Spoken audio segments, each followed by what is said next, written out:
Hello there, ladies, gentlemen, and unicorns. Do we have sound? Yes, we have sound. Congratulations, Lady Mistleaf, on winning the pop quiz, well ahead of Frank with 15 out of 16 questions answered correctly, whereas Frank had only 14 out of 16. And Cursibu, also on the podium, came in third. Hello, everyone. How are you all doing? And congratulations to everyone who made it today, because I started the stream slightly later than usual, because you can already see here at the periphery of your vision, there is a keyboard. Yes, today is going to be one of those creative streams where I thought, you know what? It's been a while since I've made music. I have no idea what music I want to make, but as always, with my productions and everything, I need music, and there's always a need for new music. So hopefully we can make something that could either play in the background, or if we're really good, we can use it also for the main theme of something, perhaps. Oh yes, the t-shirt. Thank you, Cursibu. This is still the old t-shirt. This is the KC85/4 computer, but thank you for noticing. For those who were present last week, where I was talking about putting on the finishing touches on the model and making everything ready that I can put it on a t-shirt.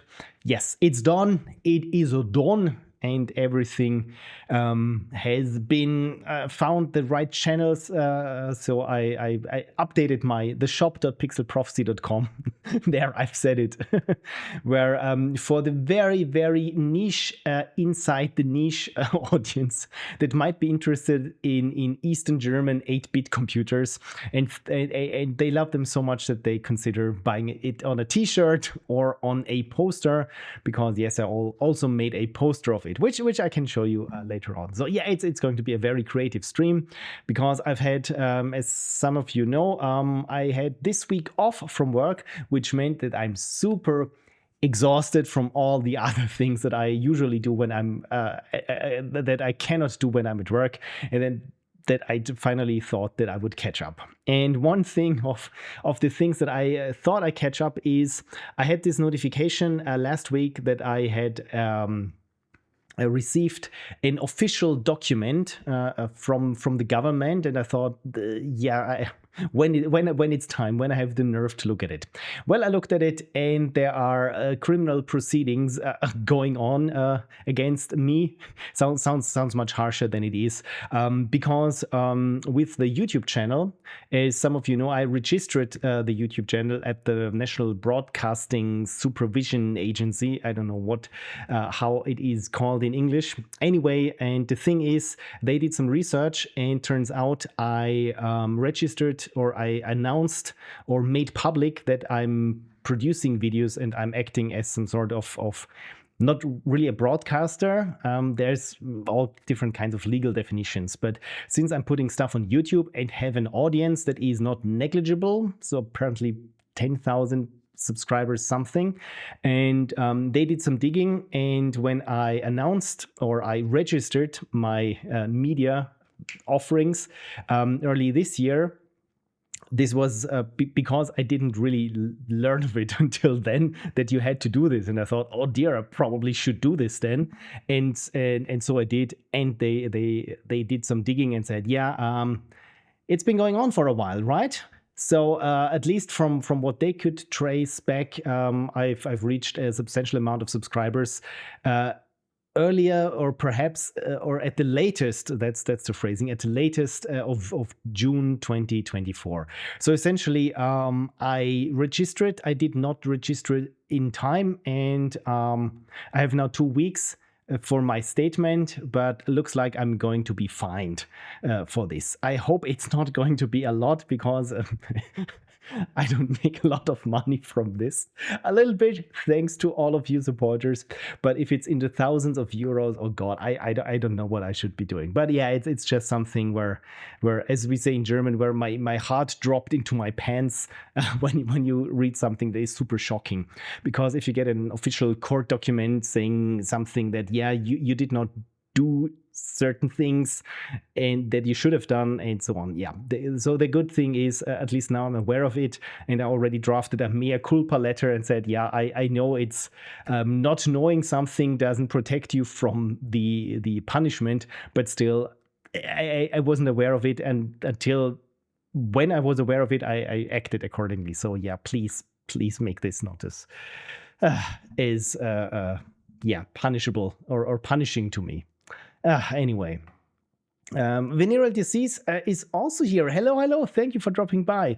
Lady Misleaf says, typical government, how dare one of our people be successful? Yeah, I also thought that's the thing. I mean, once I've learned to register, and I registered pretty much the same week once I had everything together. But of course, and then they did some digging and said, well, actually, you should have registered sooner. And I thought, I don't know how many thousands of people don't register, and they can go unbothered probably.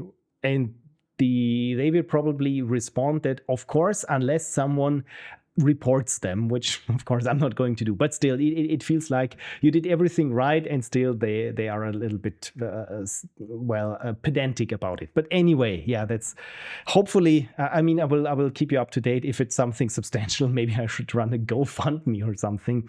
But in the end, just wanted to let you know. How's it going? Hope you'll be okay. Like I said, when I first read it, it was like, oh God, what is this? Oh no, something criminal suit there, paragraphs there, and legal text. And I thought, oh God, what have I done? And then they posted a screenshot of my YouTube channel, and I feel like, oh, this can't be good.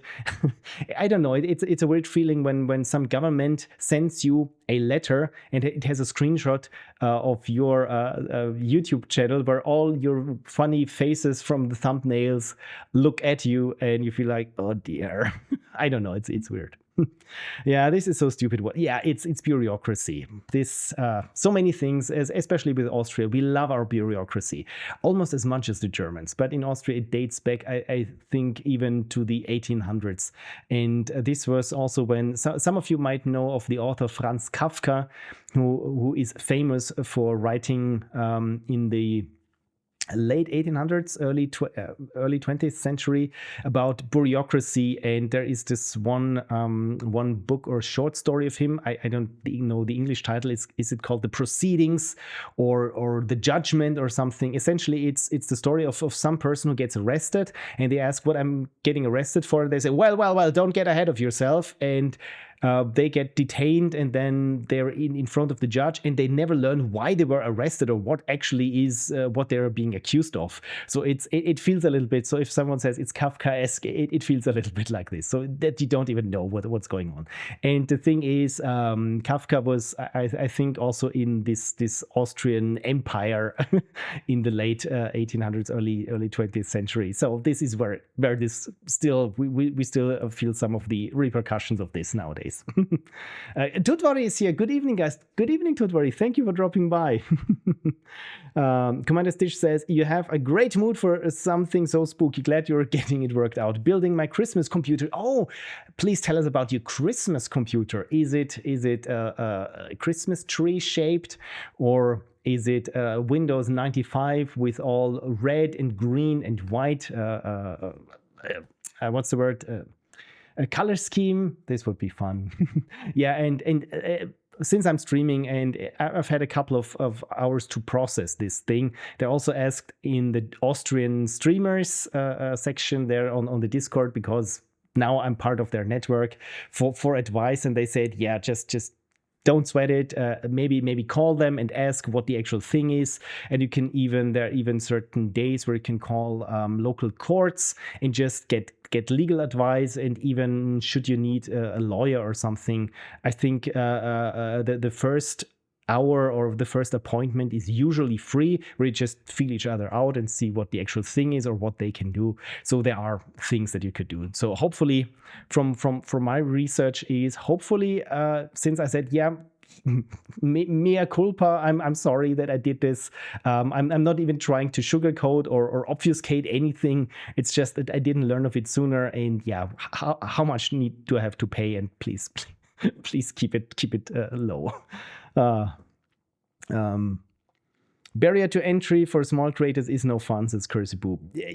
I mean, if you're very small, it's fine. As always, it's this also is typical, I think, in Austria in general, that there are certain hurdles, and as soon as you take the first one and you get into a different bracket, and suddenly it's not a gradual slope where you have to, I don't know, pay certain taxes or are eligible or not eligible anymore for things. It's really like when you earn a certain amount and then the next month you get like €5 more, and you just cross the threshold, and suddenly there are certain new things. And of course, if you're get onto the next bracket but are very low on this bracket, of course, it suddenly becomes a huge issue. But then, of course, if you, I don't know, make more money or something and you advance in the bracket but not jump to the next higher bracket, of course, it gets easier. And I feel with small creators, especially, as soon as you hit your first success, there is this road bump of, okay, I need to do what now? And to keep going, yeah, again, I can complain, but it's no use. Because if Frank said, just to make sure, did you do one registration or did you let Alpha Wolf do it? Because if it was just Alpha Wolf, there might be bad mistakes. Yeah, Alpha Wolf probably would have also, now come to think of it, since I rebranded for one day the channel to Alpha Wolf, I'm a little bit worried that they think, oh, this is a new channel, then maybe you should also mention that one. Oh dear. I hope not. Red and green LEDs, I hope, says Venereal Disease to the Christmas computer. And Commander Stitch said the build is AMD Ryzen 7, a GeForce 5080. Wow, Win 11. The RAM was so expensive. Other than that, I'm lit, fire excited. Yeah, the RAM, current prices for memory are just out of this world, because I don't know, everyone and their little brother starts doing AI now and needs a data center and train their I don't know, custom flavor of ChatGPT. So, but wow, that's really a Christmas computer already. Merry Christmas to you then.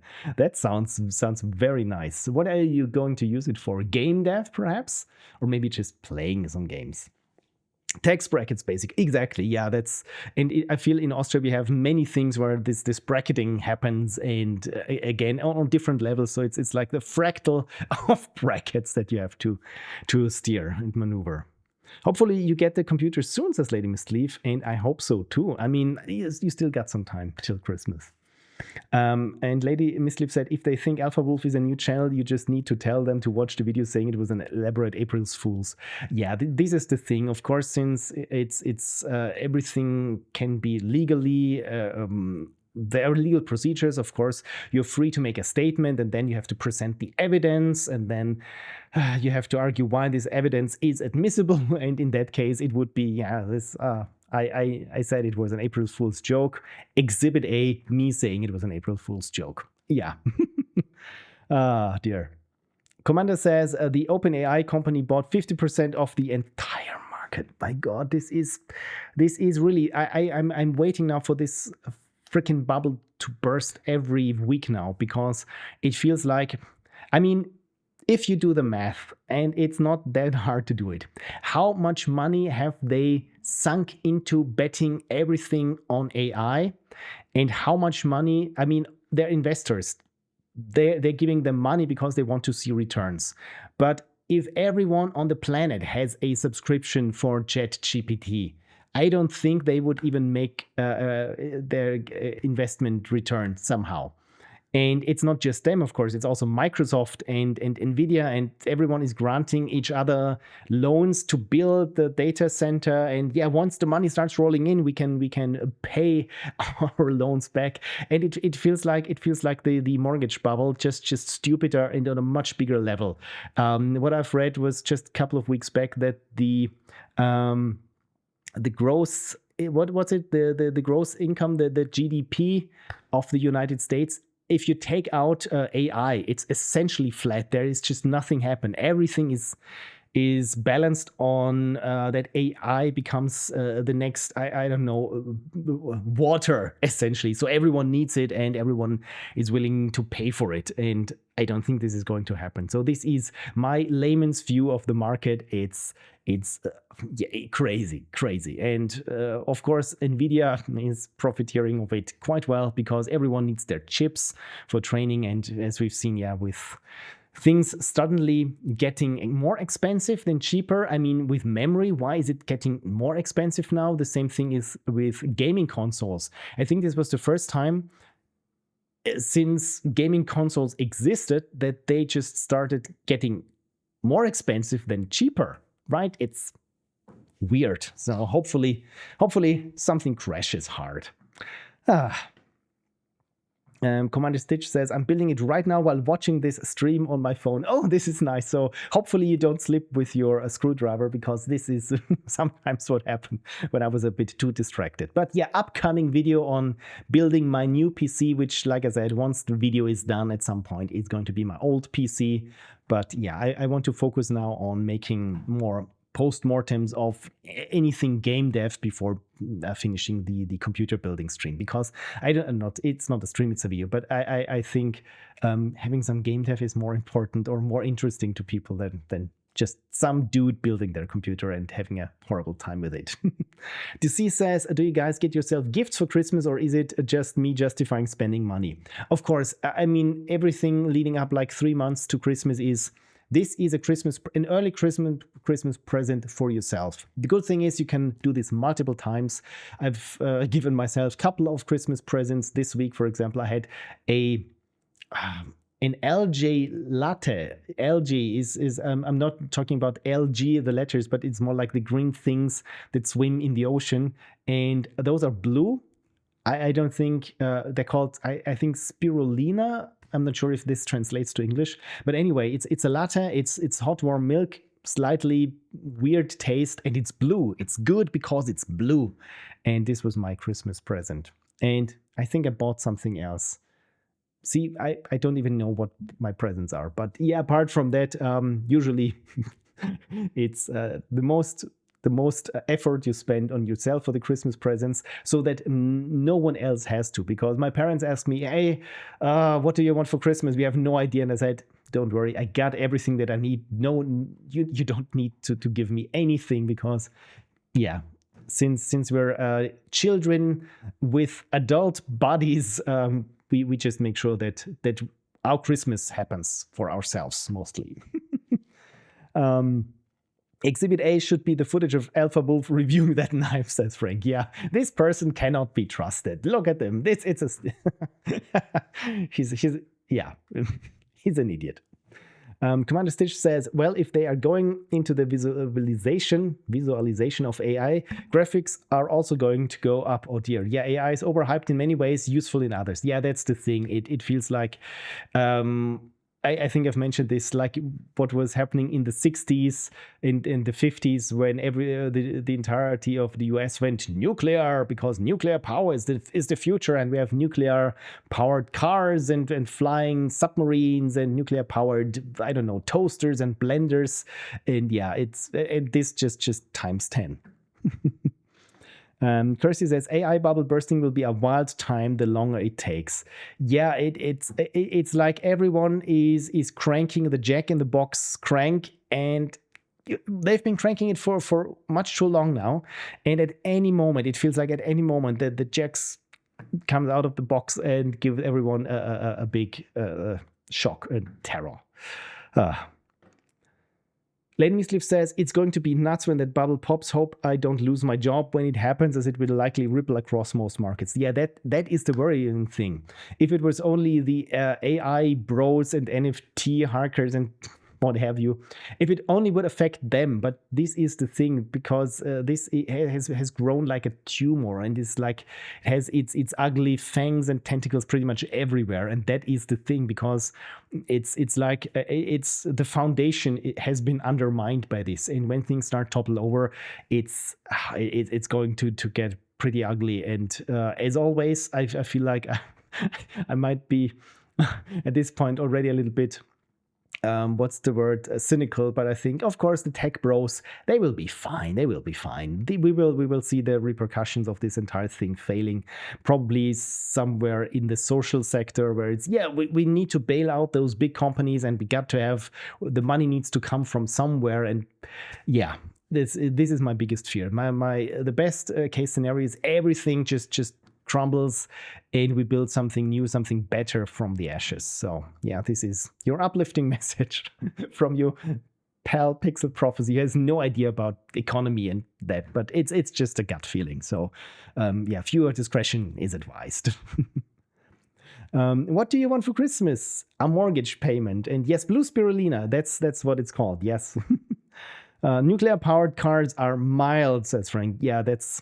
Have you heard of nuclear frack? Oh dear, no, I have not heard of nuclear fracking. And I mean, it's two words that shouldn't go together. I mean, no word should go in before fracking other than no. Apart from that, oh dear, please no.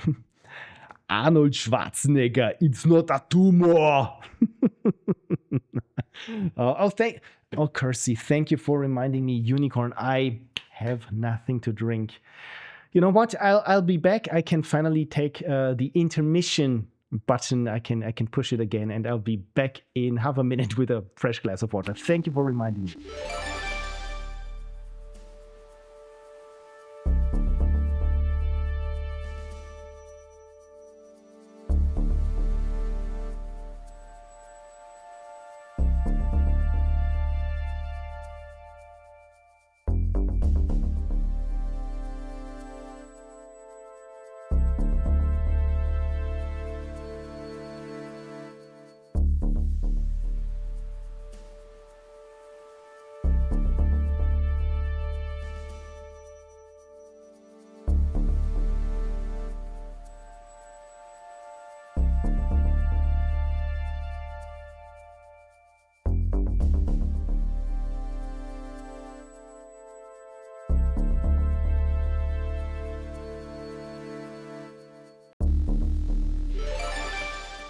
I have returned with the clear tea.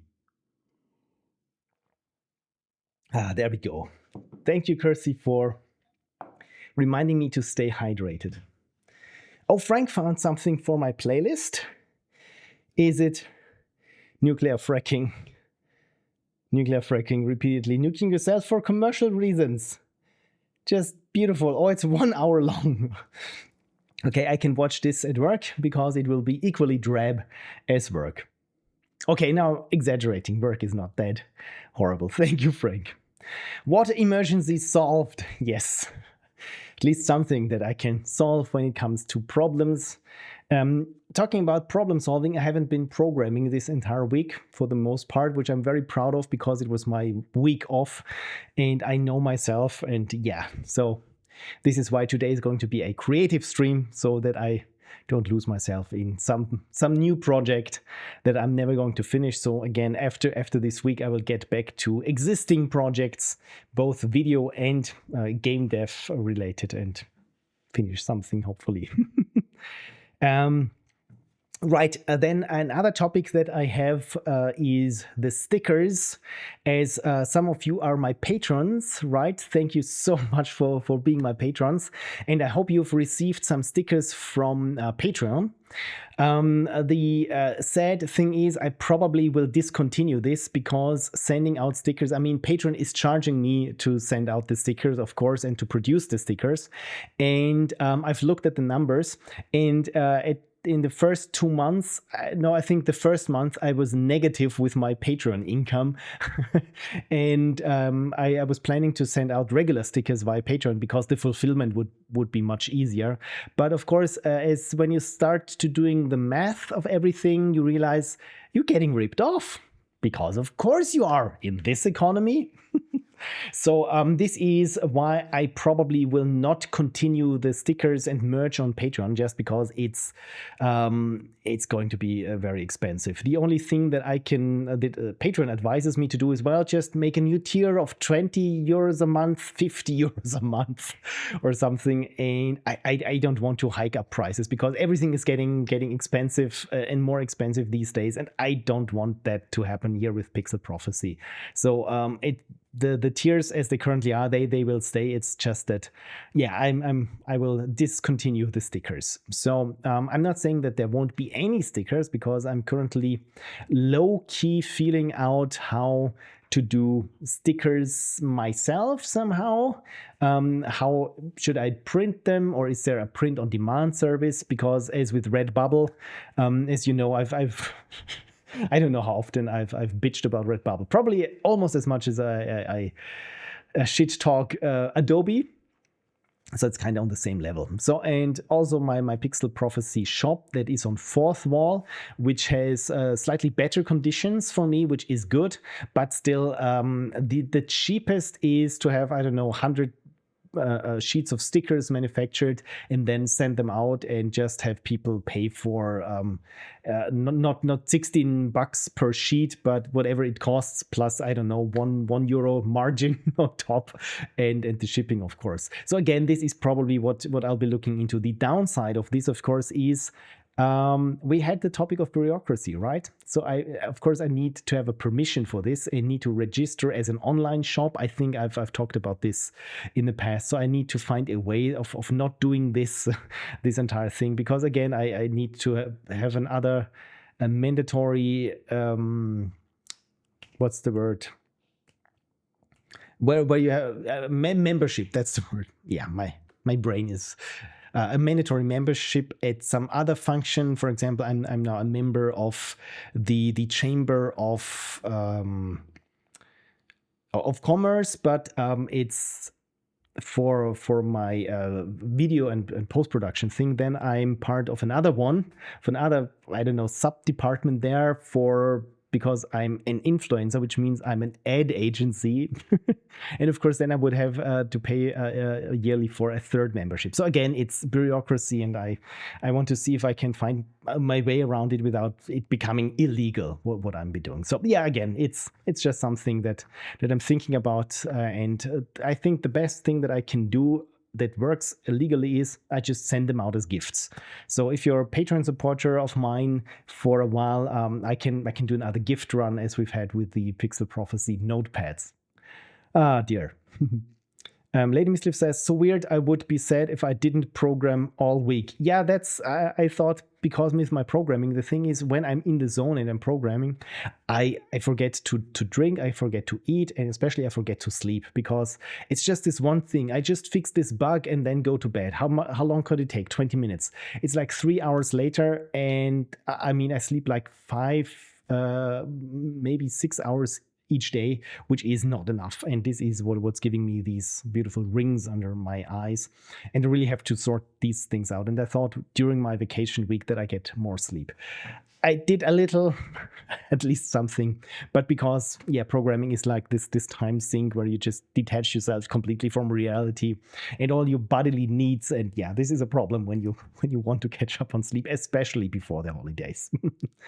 Frank says, the very short summary of the video is, if you nuke the ground, yes, gas exploitation gets more efficient, but somehow the market for radioactive gas is not great for now, because we all know things will just get worse, and they think, okay, radioactive gas, I will never take it. 2 years later, well, how much radiation actually is there? A little bit should be fine. So yeah.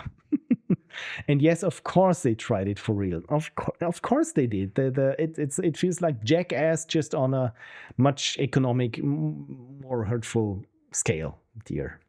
Humans are kind of nuts, indeed. It's a miracle that we haven't gone extinct, but at least some of us are working very, very hard on it. Lame Mischief says, I have no idea what you are talking about. I was on the phone with Lilo last night trying to fix my programming issues until past midnight. Yeah, I have also no idea what I was talking about with, programming and time sync. So I try to have a more healthy week, spend more time again with Connie, because finally we see each other better than when each of us is working at different times of day. So this was super nice, and I can recommend spending time with your loved ones. Right, and yeah, and one last thing is, this is the so to speak, the commercial aspect of it. The advertisement is the Pixel Prophecy shop and how it currently looks like, because this is what I've been doing when I wasn't programming this week, is the Glitch Emporium. It's shop.pixelprophecy.com. And oh dear, what am I doing? Oh, I recall. changed the shortcuts for my zoom in. So yeah, it's shop.pixelprophecy.com. If you go to pixelprophecy.com shop, that's an old shop that is still up there, where I wanted to sell my notepads and programmed a whole e-commerce back end to accommodate this, where it's like you get an email, I get an email, it checks back with the stock, it makes sure, for example, if you have, I don't know, if you want a couple of notepads here, it knows how high they will stack up in the package, and calculates how additional packages cost and so on. But again, like I said, with the entirety that I needed to have a license proper for it. So yeah, please only go to shop.pixelprophecy. I need to take this offline or just redirect to here. It's just funny. Kersey, I think you found this. Yeah, the old shop is still up. Yeah, I haven't gotten to it. Maybe I should just rename the PHP, the index.php, to something else that it's not there. But again, it should go on my list. So yeah, as you can see here, there are some new latest glitches in my designs, and there we are. So those are finally the new versions of this one, without the ugly, I don't know, rendering. Well, it's not even a rendering. Like I said, it was a bad photo that was badly photographed with some hardware errors in it even. So this is why I'm wearing it up, and so that I can get a new one. And the other thing that I made from this design is this beautiful vintage looking poster of the KC84-5 and the KC85 85/3 and 85/4. I always mix those up. So even with the paper wrinkles and everything, and yeah, it's like I said, it's just for the niche in the niche who thinks I really would love a poster of a GDR computer. And if you like the 3 more than the 4, I got you covered. So this is what is new here with the Glitch Emporium. So by the way, unicorn. And there I'm selling stickers, but again here, look at this sticker set. It's 14 euros. And if people say, well, 14 euros, isn't this a bit steep for stickers? I say, yes, it is. But currently there is 20% off for everyone. And even if you get past 75 euros or $75, here it's 66 euros, you get free shipping for everyone. And this is when you add it to the cart. So it says here 14 euros. In my case, in your case, it probably might say $1. And when you go to the checkout, then the discount Black December will be applied. So this is really something that I wish I could just have it printed there where it says currently 20% off, because people think this is, but even 12 euros for a sticker set like this. I mean, it's kind of nice, but I totally get it when people say, yeah, it's too expensive. Not in this economy. And so again, this is why I'm trying to explore things where I can make these things a little bit more affordable. Yeah, and the other thing is I realized that you can have like 5 different buttons. So yeah, again, been creative and trying to figure things out. Alt shop name idea: Ashley's Unicornium. Yeah. I mean, I could have a spin-off shop then. This would totally be possible. I started here with the Glitch Emporium because of the cyberpunk things here. Because the cyberpunk designs of mine, those are the things that sell the best on Redbubble. So I thought, you know what, why not capitalize on the thing that sells best also here? And I have made a whopping 3 sales in the half year since this has been up. And yeah, that's that. One thing that I also wanted to show you is if you were following my socials, maybe you have seen something like where I made another sticker set. Yeah, there's lots of sticker talk today. And for example, here the Windows 3.11 sticker set.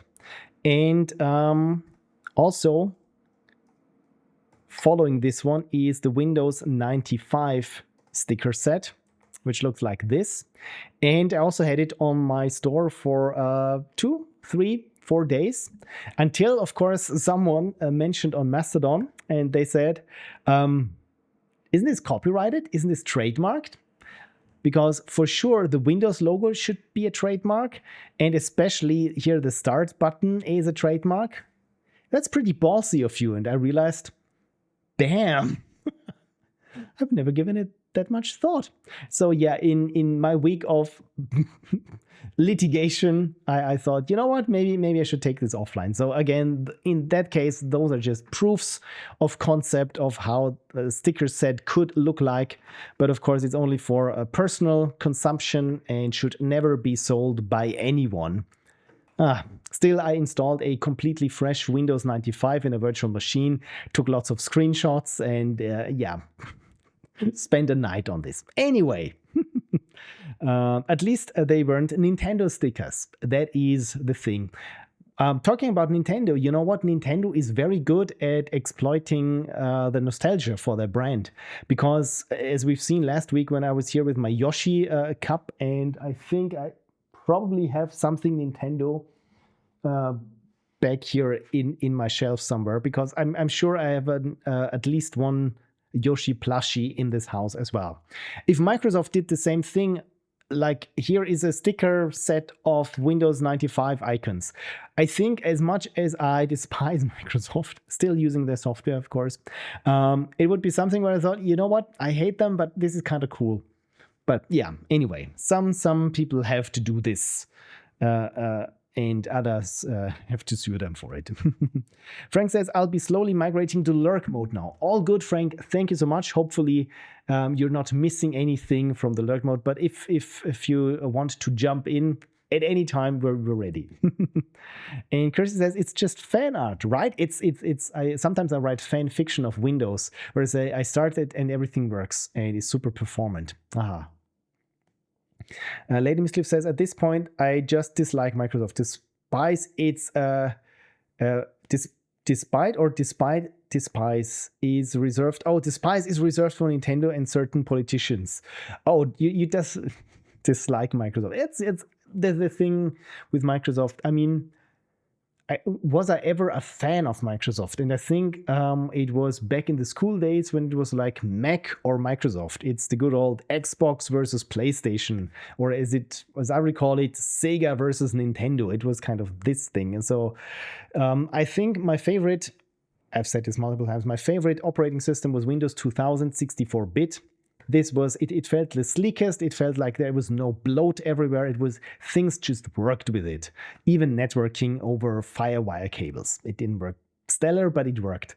And then I feel like they started trying to compete with Mac OS, and especially what Apple was doing with design and everything. And it feels like Microsoft has no idea for design, and they're just trying to copy what Mac is doing, but badly. This is what gave us the super plasticky looking Windows XP. You know, the blue and green plastic and everything felt like, yeah, it's like Mac, just cheaper. We got Mac OS at home. This was Microsoft. And now with when they shove everything AI into it, and where the CEO says, yeah, essentially Windows will just be the AI, and you do not work with the computer, you let the computer work for you, essentially, which is just horrible to think of. And again, this is I'm just so deadlocked in Microsoft now. If all the tools that I had would work under Linux, and reliably so under Linux, it would be much easier for me to just migrate away from this. But I've built up decades of knowledge of how things work with Windows, and to a certain extent they still work like it, and to a certain extent they even look like it now that I've, as I said, had my tour of Windows 95 and just looked at everything and all the pristine system settings. Some dialog boxes in current day Windows look exactly the same how they looked in Windows 95. For example, if you open up here the sound settings and have a look at them, where is it? Sound settings. There we go. Like this thing here. When you go to, I don't know, communication, or where was it? The sound scheme.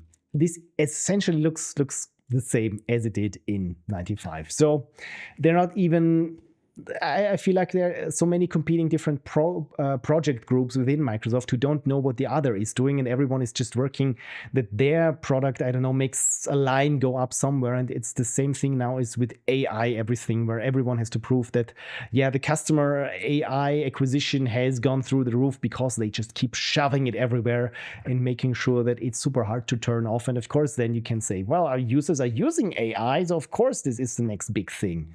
Yeah. Microsoft. I hate them. Anyway, back to nicer things.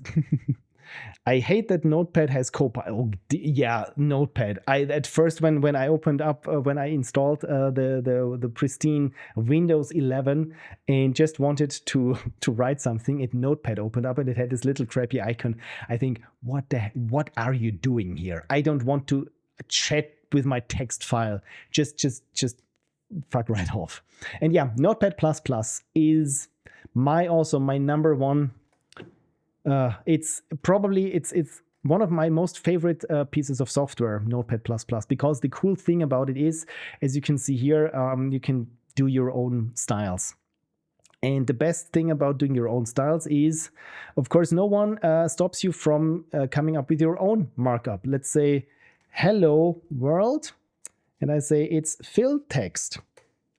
And what is fill text, you might ask? Because when I open it up here in Notepad++, oh yes, I want to change it. I can, when I put something in brackets here, the font looks different than it would look otherwise. And if I have something that is HTML, like title, it also is formatted differently. And the best thing when I'm doing writing is that I can, this is not what I wanted to do, is that I can, like with programming, that I can put blocks in brackets and can fold them up and down. And again, this is it's just a different markup of a plain text file. And I love that I can do this with Notepad++ so easily. Anyway, where were we? Notepad of all the things, exactly. Copilot in Notepad. It's what I've seen on the socials was chat with your spreadsheet. And another person said it's when someone had this dialogue, imaginary dialogue, where someone said, "We put AI into your spreadsheets." The other person says, "You know what you did? You messed up a perfectly fine calculator. Now you can't even trust the numbers anymore." Chrissy says you can disable the UI, but yeah, the whole point is to be simple. Same with exactly. Yeah. Why does Notepad have a Copilot? Probably because if you have a Copilot, you can run yourself into the ground twice as fast. Oh dear. Yeah, Notepad++. Also, Commander Stitch uses Notepad++. And yeah, it's so nice. I remember learning to code on Notepad++. I should try it again. Me too. I think the next, when it comes to programming, the next big thing that I love is VS Codium. Not to be confused with VS Code. I think I've also mentioned this a couple of times. So VS Codium is the open source fork with all the Microsoft things like the Microsoft account and AI features taken out of it. So if it has this little coral icon there, all is good. And I think I've also said this because what I liked about Notepad, or not Notepad++, also Notepad++, but VS Code was that you could sync everything, all your settings, all your extensions with your Microsoft account. But with VS Codium, actually, you do not need this. If you save it in your folder, all your user files in the folder of the install folder, and essentially it's portable. So I have it in my Dropbox, and as soon as my Dropbox has finished syncing, I mean, it even remembers the layout where I put things. So I can just start on the notebook and then go to the computer and then back to the notebook easily. And yeah, again, this is so before that I did all my web programming and everything with Notepad++, because the cool thing is you even have the project view where essentially it feels like a slightly clunkier VS Codium. Anyway, right, so the other thing for today is probably, I've almost forgotten about it because I've been rambling for an hour again, but this is par for the course here. Let me close Photoshop because I said, let's make some music, and I have no idea what kind of music I want to make. So this is why we're here. It's just fun experimenting, seeing how things go, and hopefully end on a lighter note. Oh God, this was so funny than usual when it's just this bleak AI LLM post-apocalyptic talk there going on. So yeah, what do we see here? Well, this of course is good old, well, it's not that good old, well, it's good, but it's not old. It's Reason 13, and in the upper corner, hopefully you can see there, yes, the other cam is working. And so that, as you know, I'm a very pro keyboard player, which means the less you see of my fingers on the keys, the better. But still, I thought it might be interesting when, for example, when I'm turned away like this, that at least you have some idea of what is going on. Lady Misliff says, no worries about the AI rant. I feel better knowing I'm not the only one who is getting sick of AI. Yeah, I think this is our self-help group is like, yeah, it's not you, it's them. They're out of touch. And what also helps me in this case is my little bubble that I have on Mastodon, where I feel like all the nerds there who really know their shit, they're just abhorred by what is with AI, and everyone is just sharing the studies. Like, did you know that CEOs overestimate the use of AI, and compared to the people who they demand actually use it? Who would have thought? My God. So it is, yes, piano cam. And can you hear the piano? I cannot hear it, probably because of that. Yeah, this makes sense. Oh, by the way, was the microphone too quiet? I just realized that I had it very severely turned down. So hopefully you could hear me, but okay. Lady Misliff can hear it. Venereal Disease says, yeah, good. Okay, so what kind of music? How should we start? I want to make something slightly pop-ish, or maybe electronic or something. And how do I start making music? This I've been asked this, and the answer is it depends, really. I think many people start with piano and just play something there, and then something evolves from that. And I've also tried different approaches, and I think it depends on the genre of music that I want to make. For example, if it has to be something orchestral, I think I also start out with piano or already with some strings, because that to me is very inspiring. Austrian electro folk. Oh dear, Lance, no. Don't bring Kanye into this. Oh yeah, please do not.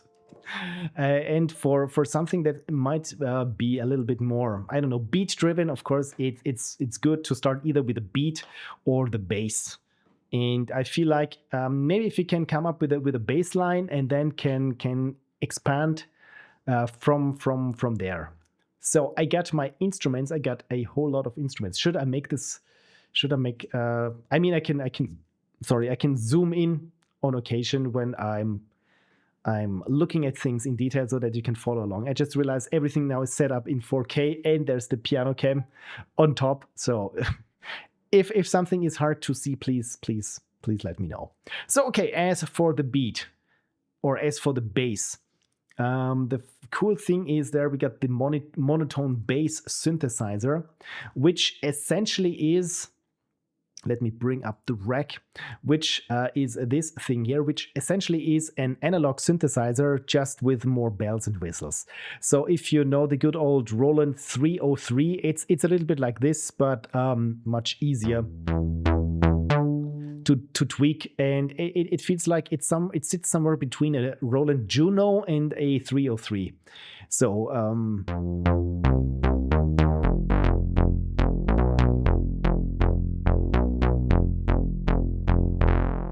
I think already this could be something. One thing that is throwing me off a little bit is that I have some input lag there, because streaming and setting up all the audio system is usually a bit problematic. So we'll try to find a good spot between input lag and clippiness. So okay, when I go below 2000 samples, then with the buffer we have problems. One thing that I could try is maybe change the sound driver, DX speakers.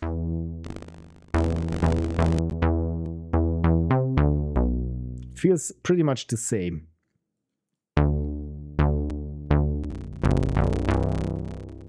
With the input lag. Okay, here I got 1500 samples for the input lag, so it says here 1 millisecond, but this is not how I hear it, so this should be fine.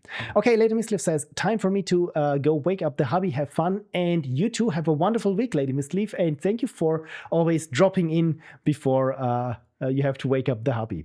Have a wonderful week, thank you. So, okay, as for the beat, the next thing I think would be to decide upon a speed for the song. And currently it's set at 130 beats per minute. I like to go sometimes between 130 or 120 and 140, sometimes 150 is a bit steep. 160 is very fast. So let's go with something that is, let's start with 140 and then adjust if needed.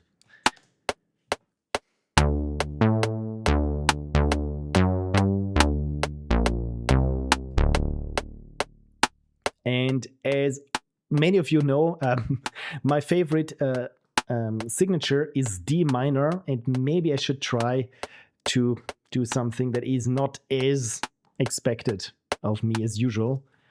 But first, you know what? I'm still not 100% happy with how the bass here sounds.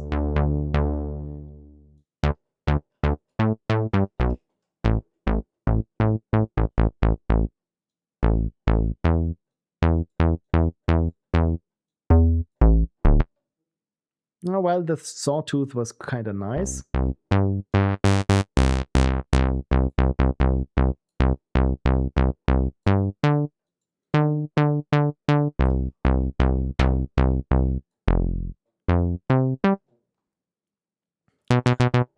Yeah, I think that is for now the bass. Maybe the chorus could be. So that you can, if you hear it in stereo, then suddenly it becomes much fuller.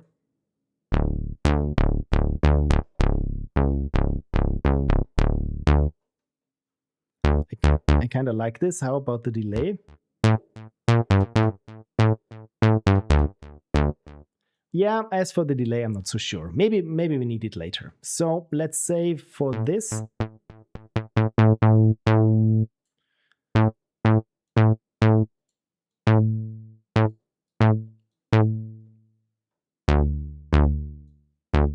I think this might be a nice start. I mean, we can still change it should we need to.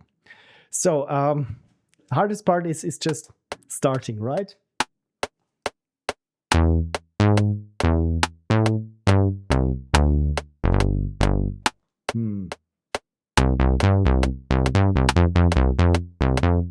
No.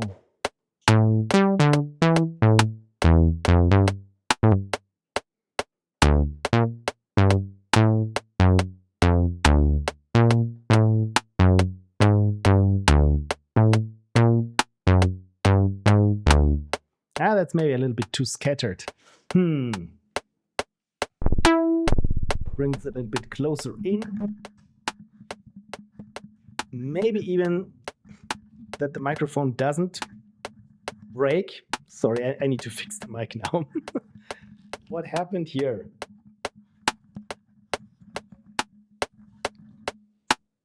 There we go. Hopefully. So yeah, this is the mic stand that's here in front.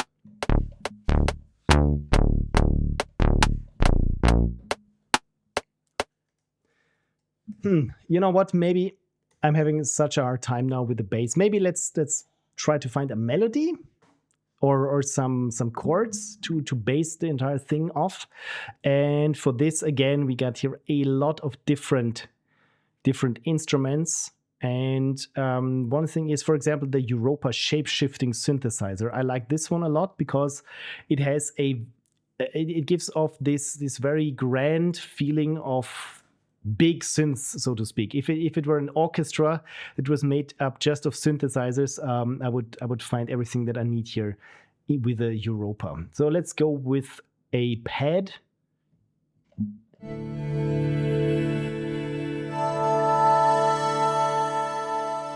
It's kind of loud, isn't it? I'm sorry about that. I turned down the loudness a little bit. So where were we? There we go.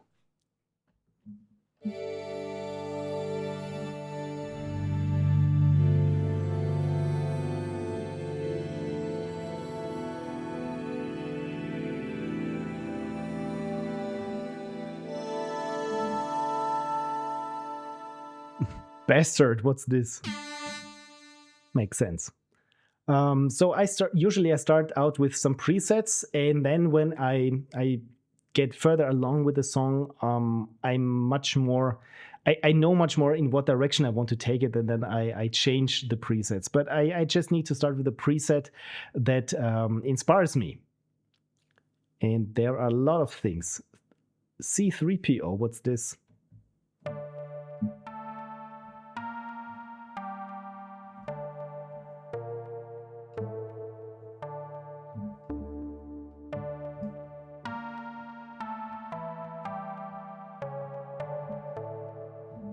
I kind of like C3PO, so let's keep that. Can I play multiple notes? Polyphony, yes.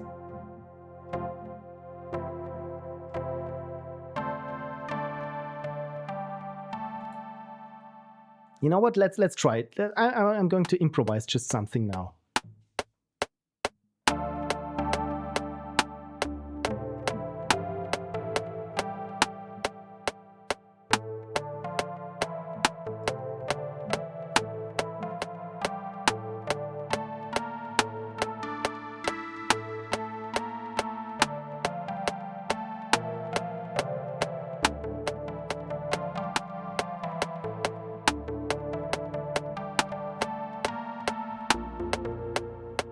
Yeah, that's always this the same chords that I usually decide for. But Yeah, I will. Maybe there's something in there.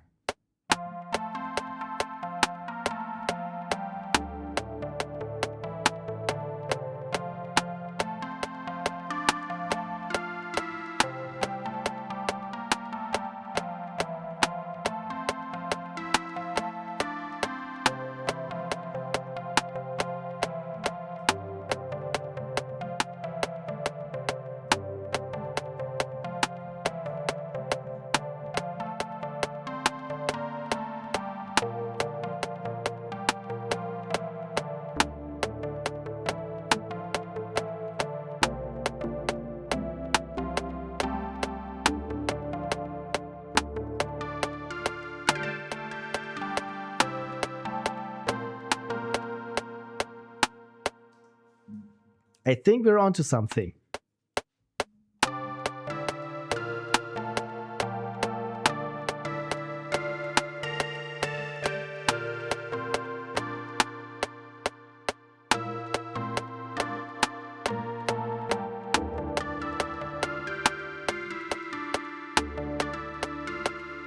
Yeah, completely messed this up, but I think we have the kernel of a nice song in there. Let's have a look at it.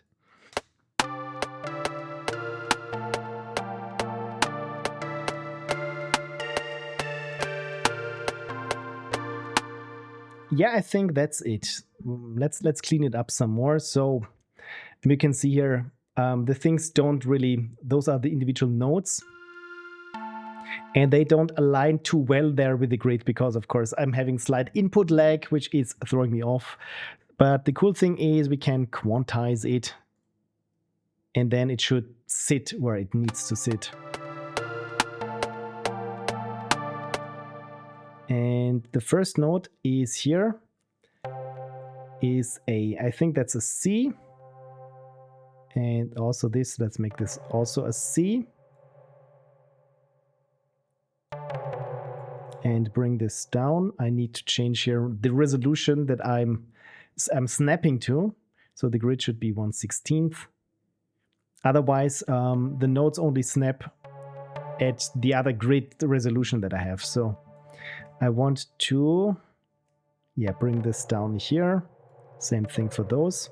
Okay, let's listen to this phrase.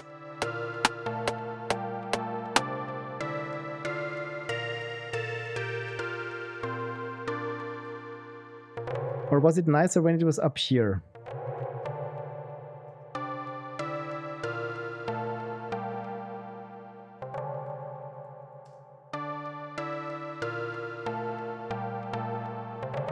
Yeah, I think it was nicer when it was not a C but a B.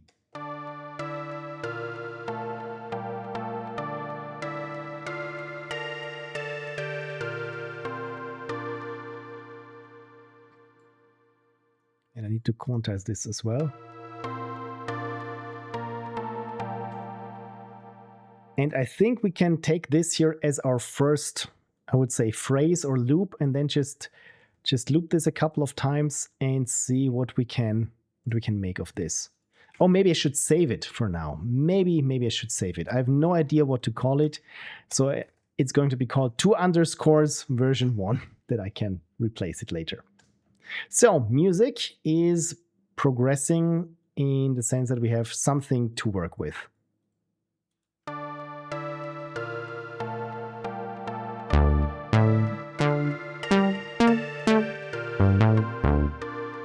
Just trying to find where a bass could fit in. Oh, Console is here. Good evening. We're trying to make music.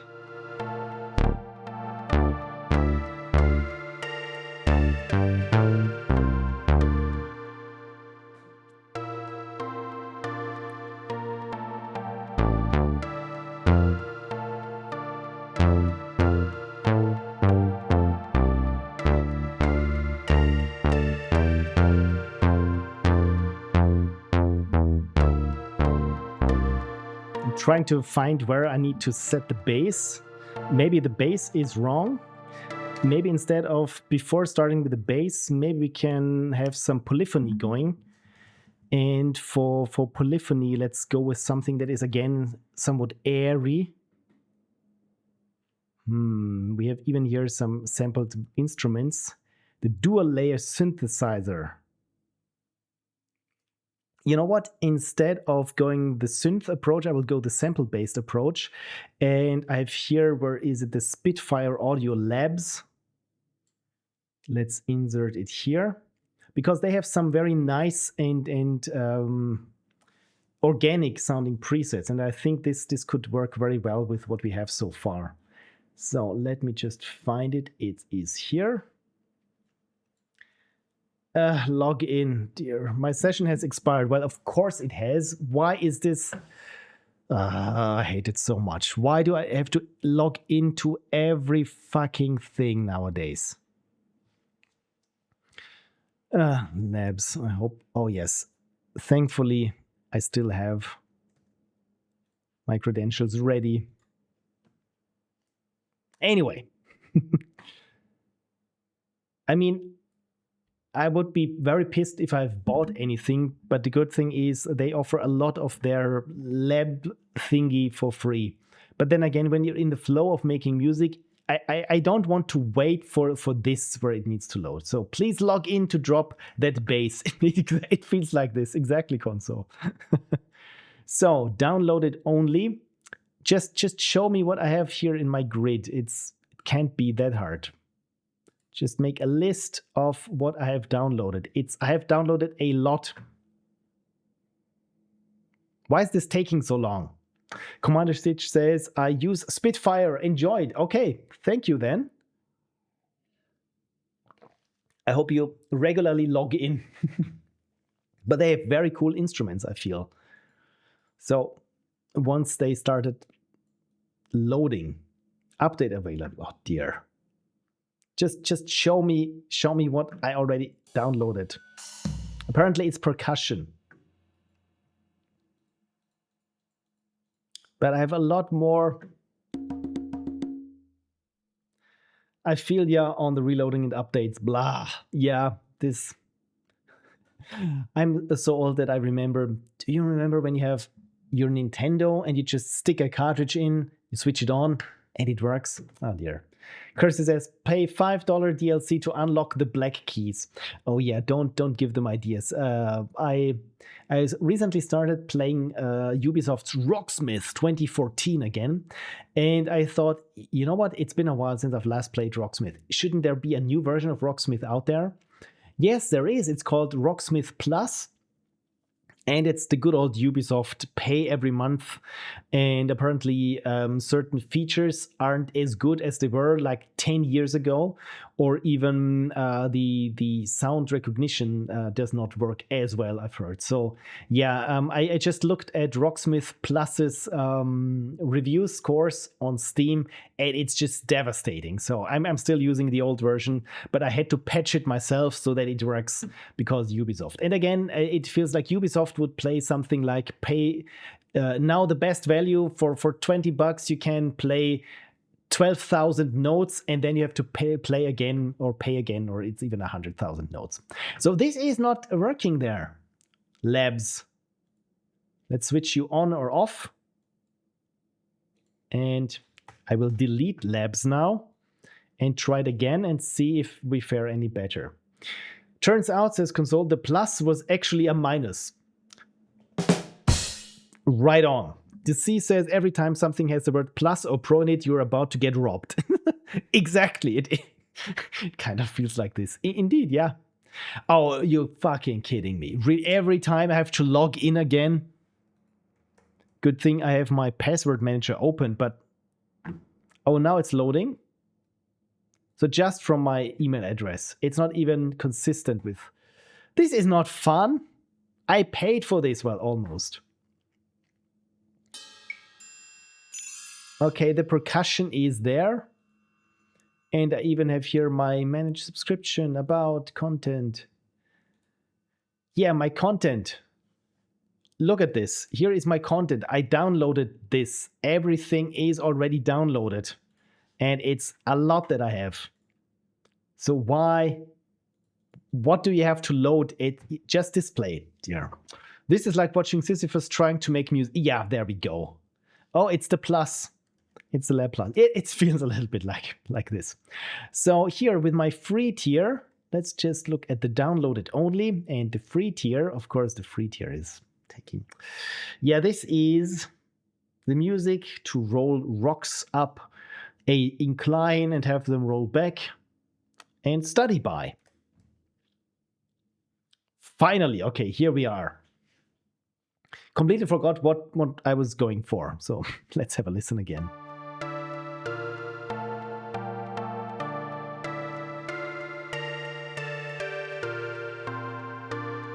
Okay, there we are. Let's go with cassette synth. What is this?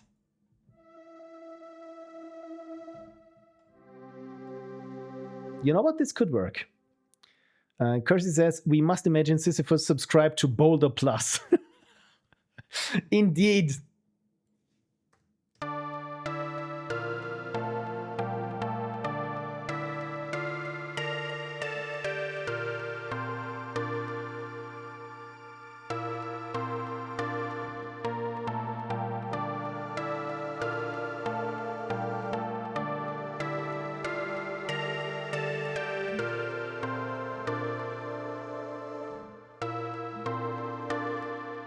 It doesn't separate itself from the lead so far. Maybe if I make our 3PO key slightly quieter. That's the bass. There's labs.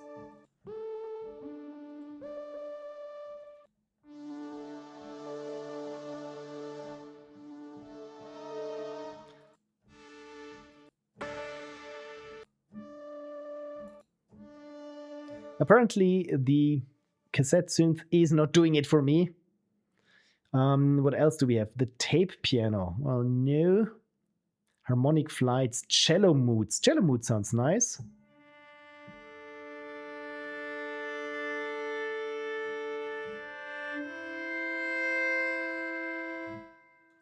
Let's see if this works.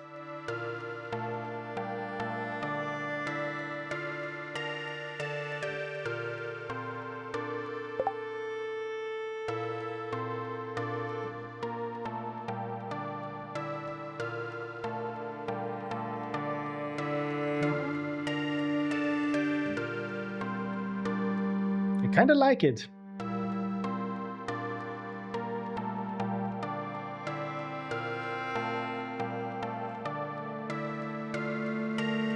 I should have recorded this.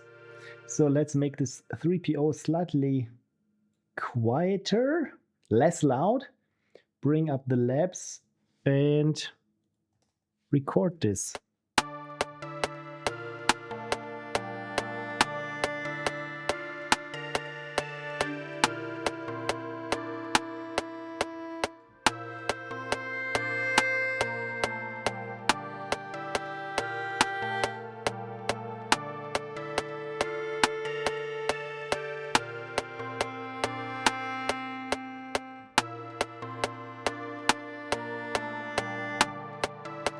It needs to go a little bit lower.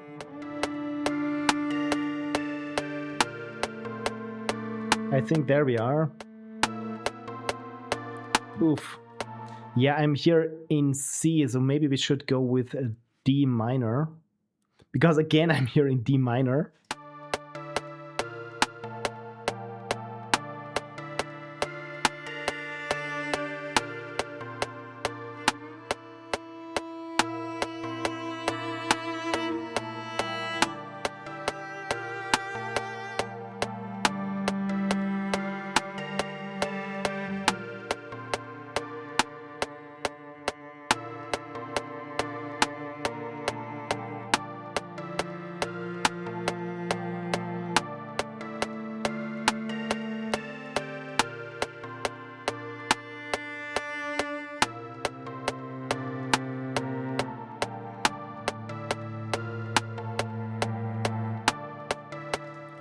I think there's something in there.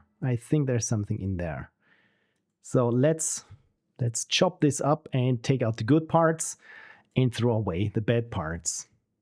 So I think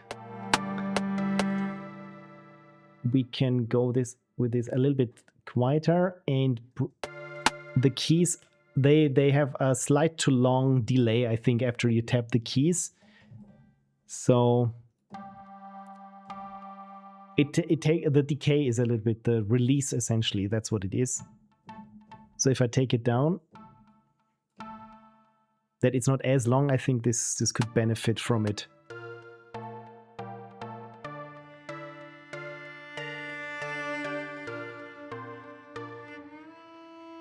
Martijn, hello Martijn. I'm just trying to make music.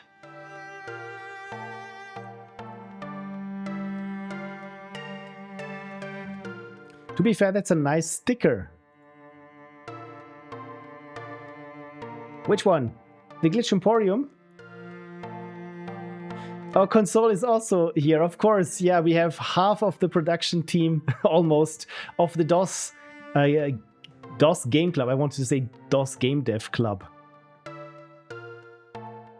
Crossing the streams. Yeah, you shouldn't do this. I've heard some guys in an 80s movie say this. I've never heard this. Crossing the streams. It's kind of fun. For sure, in the comic. So you can, the nice sticker. Where am I? Not distinct from this chill beat. Oh, can I share a comic? There we go. Sorry. Yes, please. We must imagine Sisyphus. I've completely. Okay, let's have a look at the comic. Oh, I think I've seen this. We must imagine Sisyphus happy. Yeah, the achievement unlocked. Just keep rolling. Roll up the boulder 5,000 times. What? No way. Bonus sticker. Yeah. Awesome. It looks so cool. Unbelievable. It looks even more badass when it rolls. Is this Bennett Foddy's rolling it over? Now I get it. Thank you for sharing, Cursey Boo. It is a nice sticker.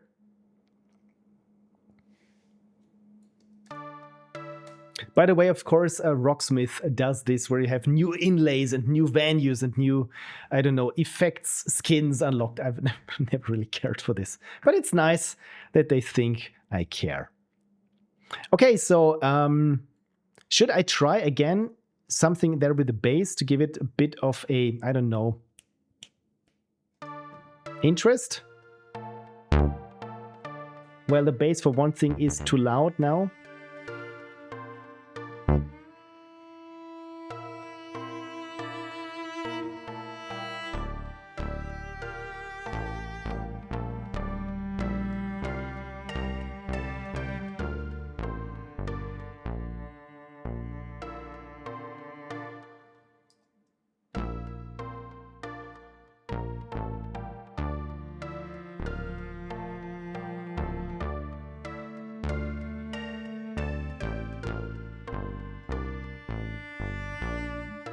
I'm not sure where it needs to sit. Let's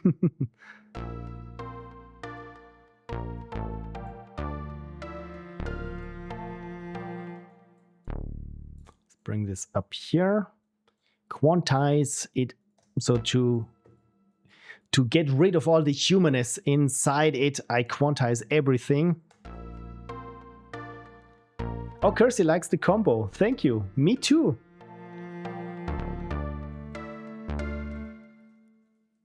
I just need to figure out where to place the notes. That's music. I just need to figure out where to place the notes. That's all.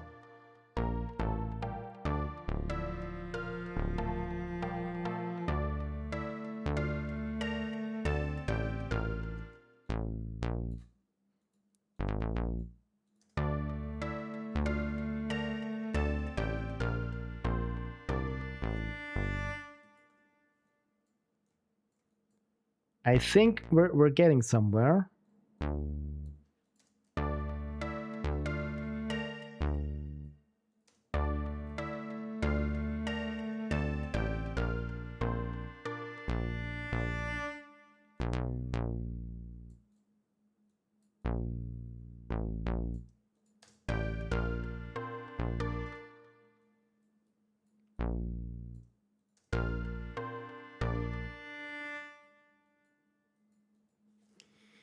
Yeah, this is how I make music. Some people sit in front of the keyboard and the piano keys and constantly keep scribbling notes and going back and forth. I'm sitting here in front of the piano roll, and sometimes when I'm making music, I don't even bring up the keyboard. It's just placing notes here on the roll and moving them around.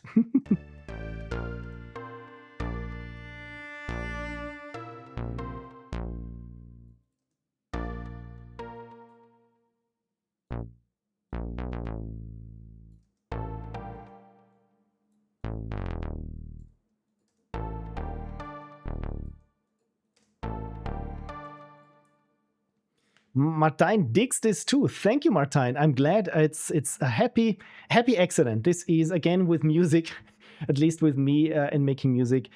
I set myself up.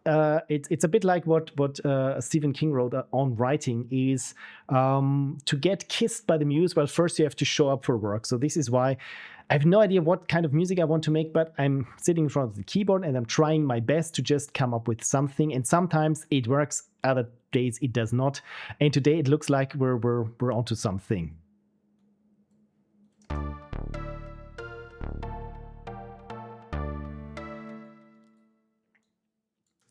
Okay, I like the notes here, but not, I mean, where they sit in the scale. Well, let's put them there on D.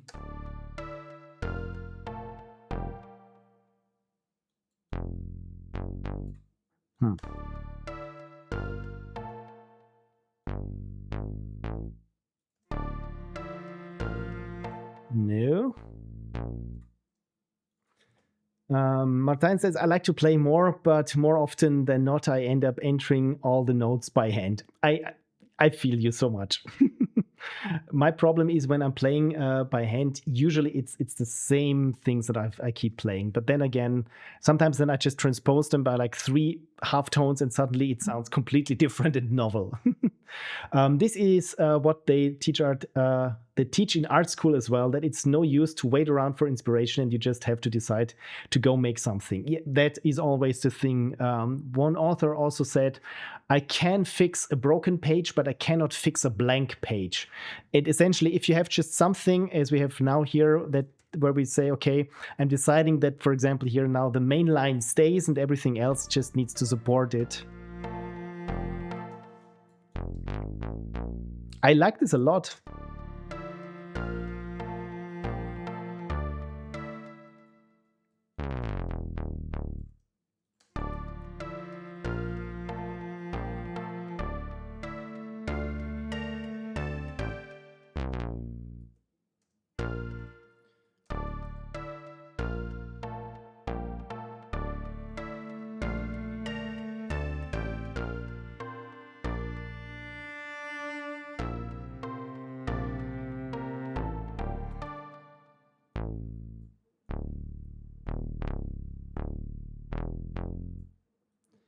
Martin says, I think staying on the D, though, throughout as a pedal tone could work.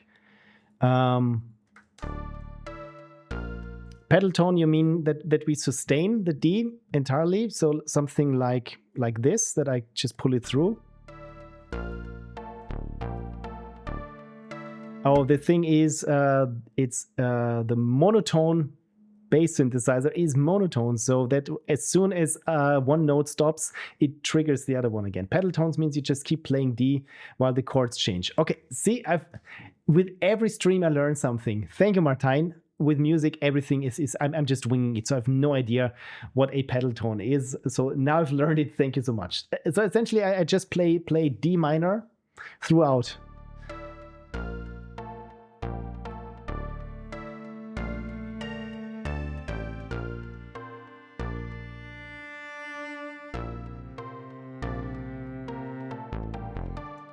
Yeah.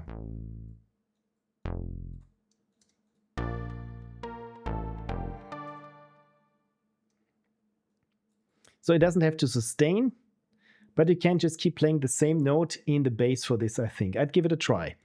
Then we do the good old... where's my bass? Usually I keep my bass at the bottom of my lanes. So I just make a dub lane. Where's the dub button? I always have to look for it. There it is. Dub. Mute this one and just keep playing bass.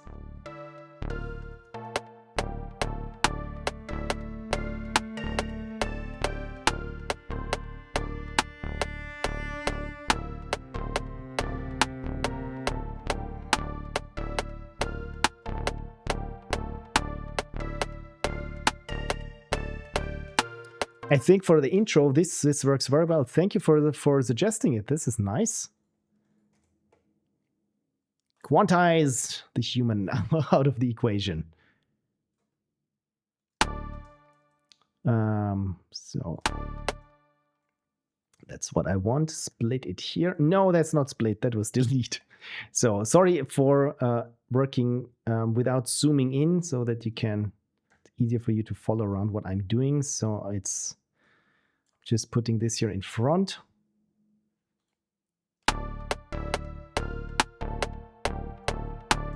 Oh, it looks like I slipped here.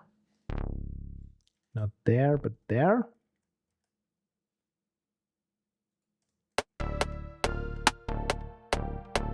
Don't feel you have to use it if you don't want to. All good. Like I said, it's nice when I have options.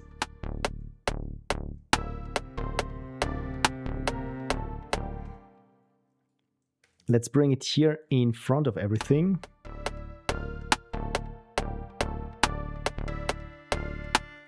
There's a bit too much going on there on the base.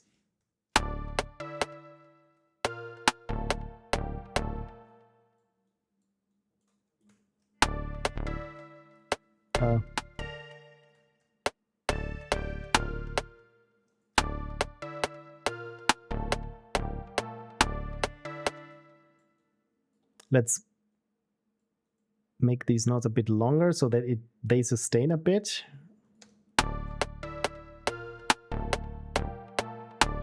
Oh, of course, now they overlap, which is bad.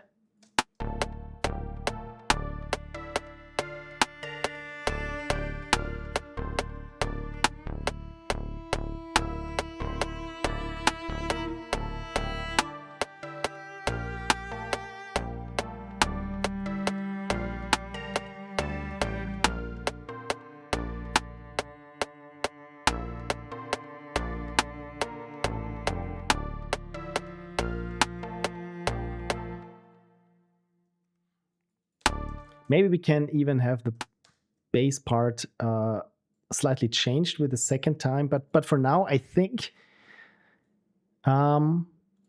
let's just keep repeating what I have here. Maybe, yeah, let's quantize my strings here as well.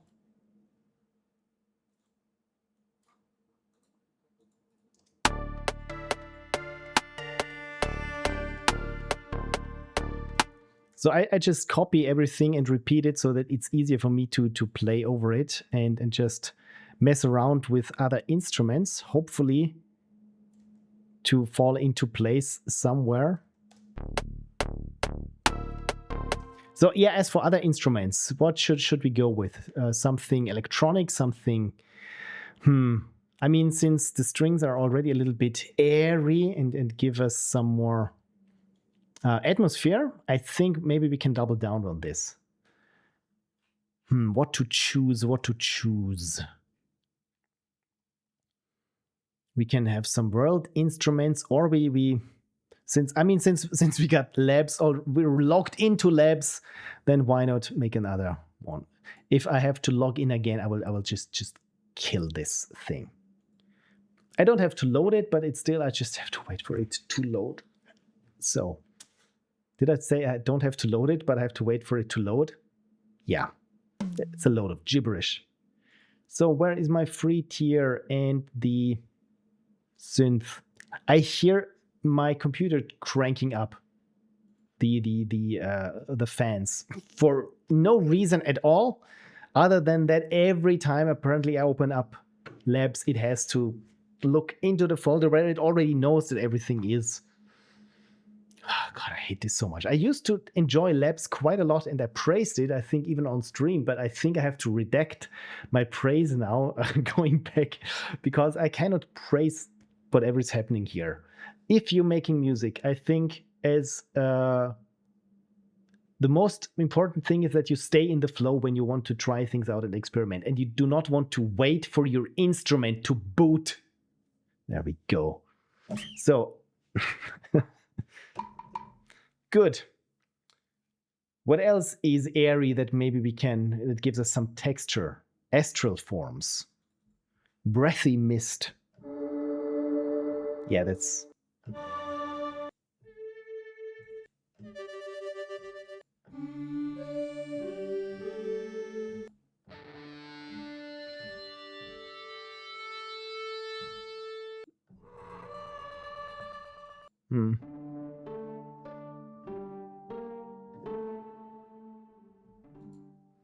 Not convinced. Oh, this one is called just Christmas.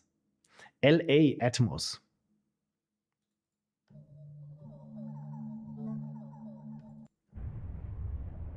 Hmm.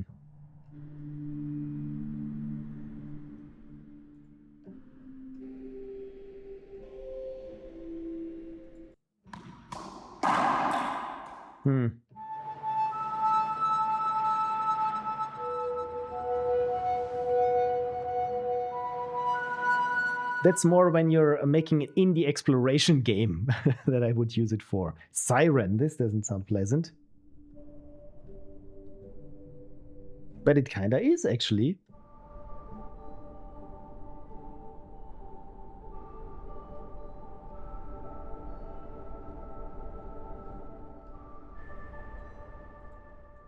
Spray. It's a little bit too experimental for my tastes. Ondes musicales. What's that? Fragile air. I wanted something airy. This even has air in the name. Maybe that's it. Let's put it.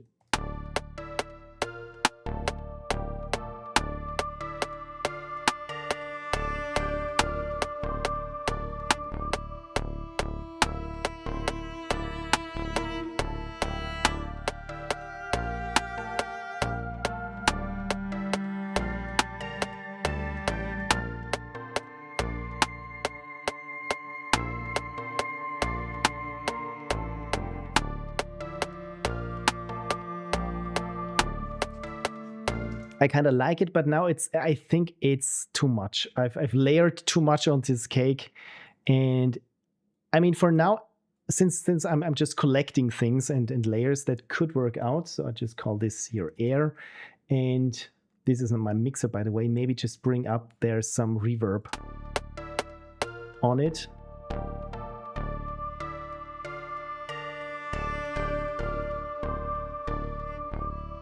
The cello might be a little bit overbearing as well.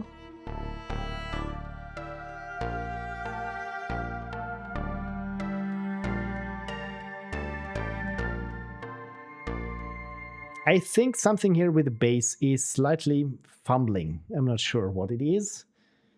But you know what? Let's try some different bass presets. Maybe that's just what's throwing me off.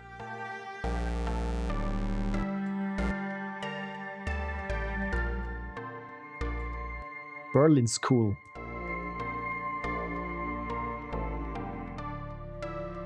I think this one sounds nicer. It's not so present because the cutoff is quite low.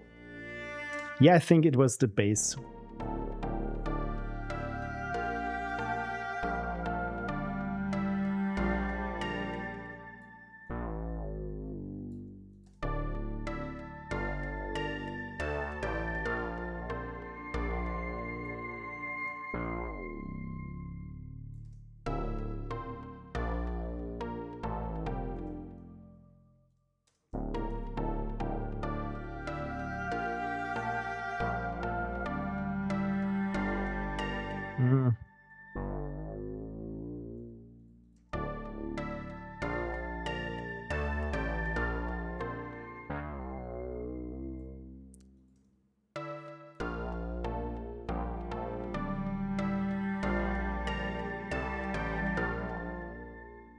Maybe we can turn this up.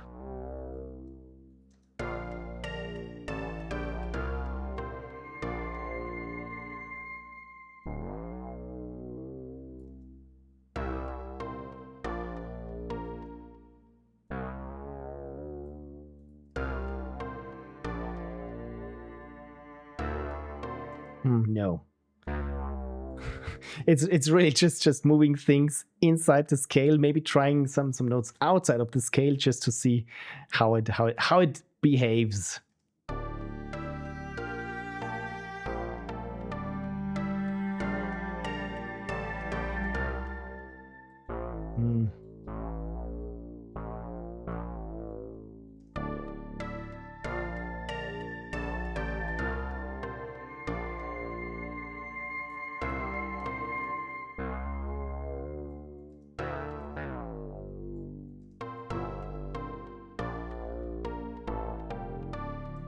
Okay, let's try and go with this.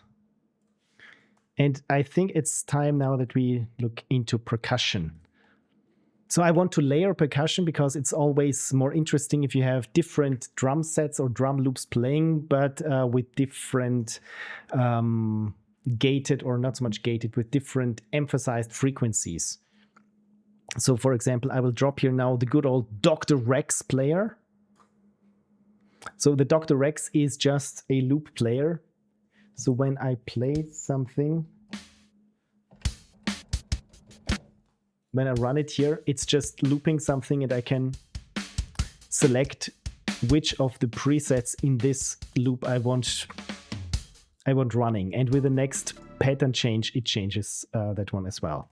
So instead of using here the acoustic drums, let's look for something that is a little bit more electronic. So let's go with, well, drums, electronic drums, and dubstep, glitch and noise. Yeah, let's go with some glitch breaks. Sure one. That's so 2000s.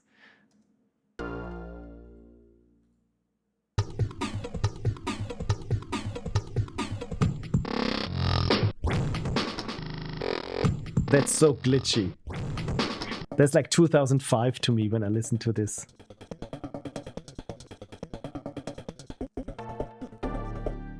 Okay, let's start with this and then just keep layering. So how it works is so that every note on the keyboard is like a little upgoing waterfall, like what's the difference? Stairs, like stair steps.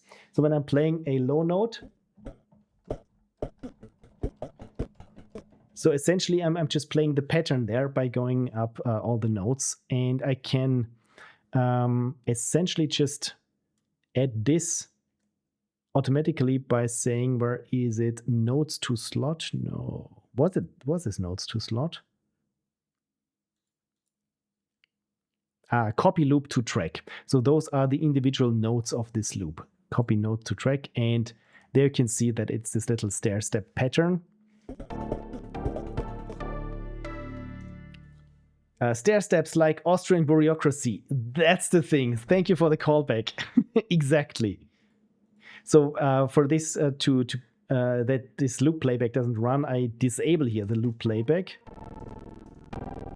And I think I have to restart Reason because it now just choked.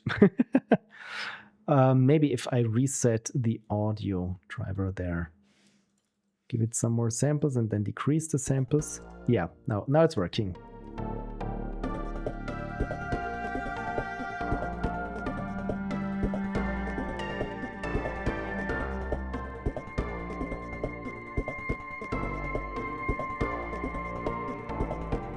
And now suddenly it has some well, rhythm to it. Again, the electric drums here, this glitch thing is a bit too present, so I'm going to equalize a little bit. Where's my spectrum? There it is. Equalize it a little bit. So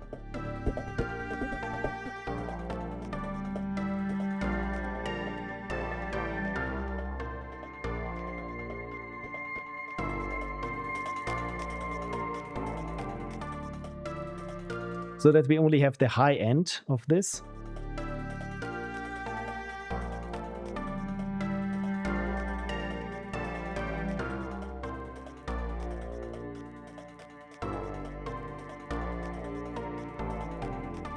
So to try things out, I will just mute the cello now for starters.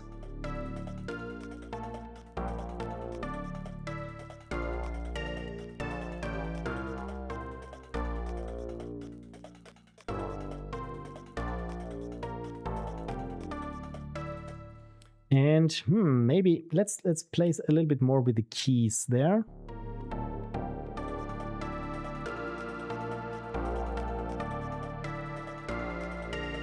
If they blend a little bit into each other, this might be nice.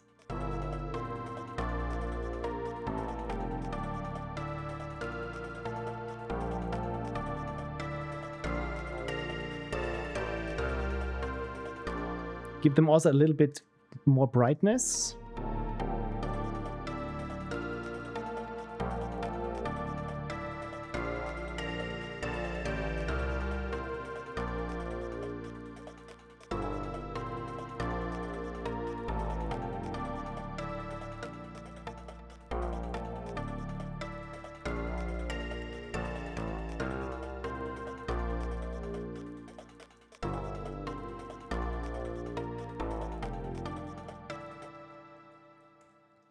Or is it again the tail too long? Let's try with some reverb, or well, there's also some decay.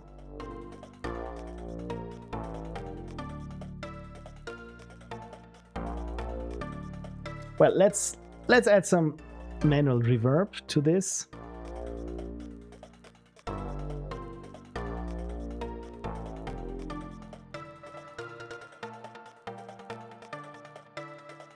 There we go.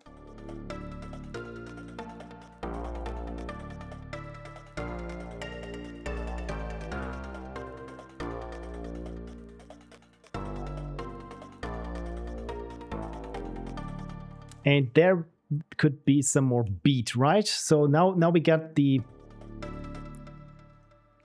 thing that plays on top, but we're still building up. That's my English today.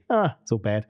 We're still building up, and I will try now to add another Dr. Octorex, but this time let's go with what's my mixer doing here? Can I tear it off? Usually I have my 3 monitors. So this is why I rarely dock these things. So how can I tear it off? There must be a way. Main mixer F5. Detach main mixer. There we go. Okay, all good. So there is my Rex number 1 and there's my Rex number 2. And let's go with dubstep.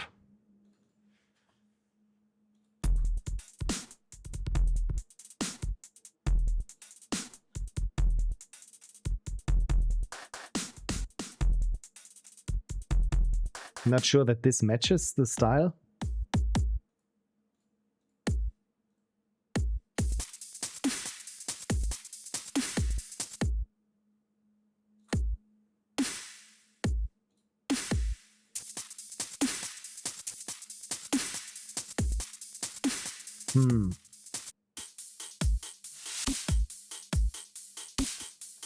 I think I've used this one before.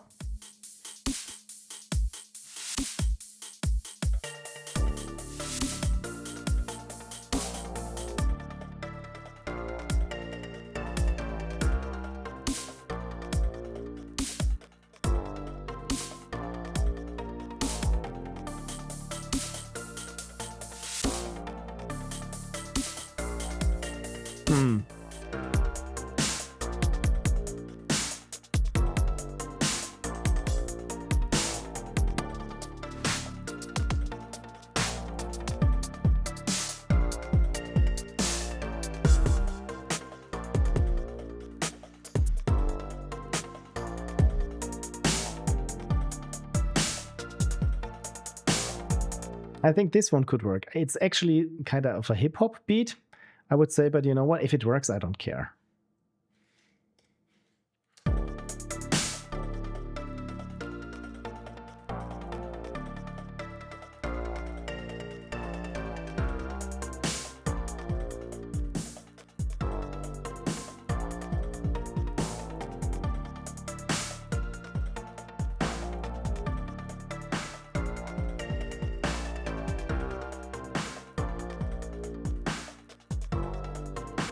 Let's try and double the speed.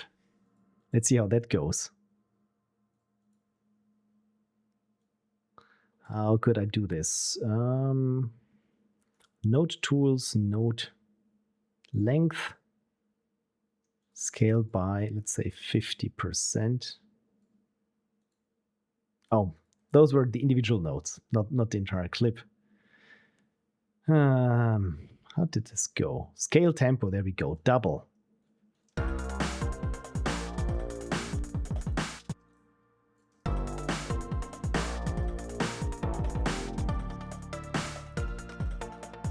Yeah, with when it's not doubled, I think that's a bit more mellow.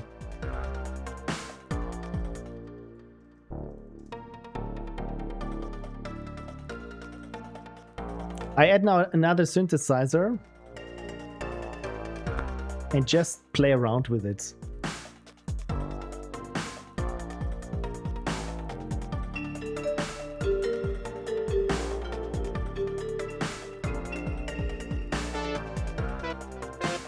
Oh, the fifth don't work.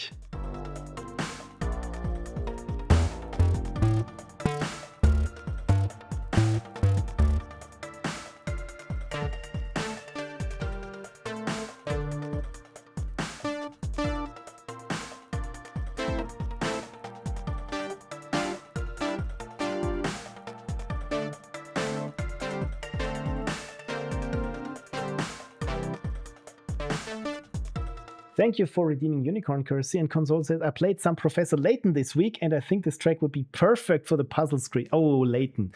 And thank you, because the music for the Layton games is pretty good. So it's I would say then I wanted to give it a special description as when you watch something on Netflix and they would say intriguing music playing or whimsical music plays. And I always find this so utterly useless. I have no idea what whimsical music is, despite having it, or intriguing music, what this actually means when you listen to it. But thank you. I hope I can make it even better then. I will go now for a completely different instrument, and this would be here the mimic sampler, where I think you can have two different instruments that you can somehow blend and mix together, like here the lo-fi piano that has much more, I would say, atmosphere to it than usual.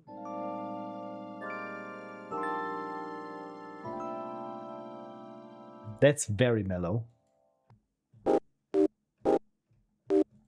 Clicks and cuts in C, yeah, probably not working. Mixed tones.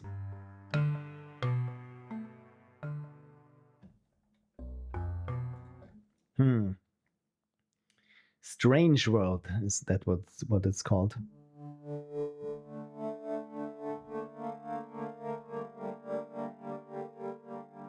Yeah, this could work for Stranger Things like.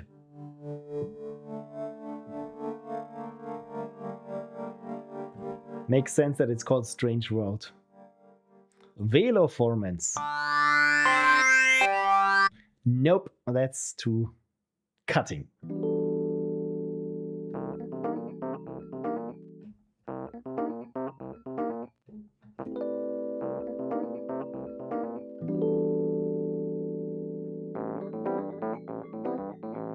That's really nice, actually. That's very funky 70s. Chunks in C, contemplative C minor.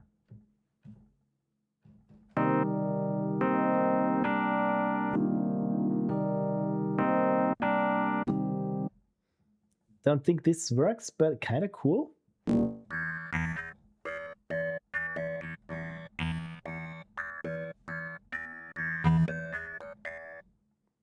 I mean, that's E. Does this work?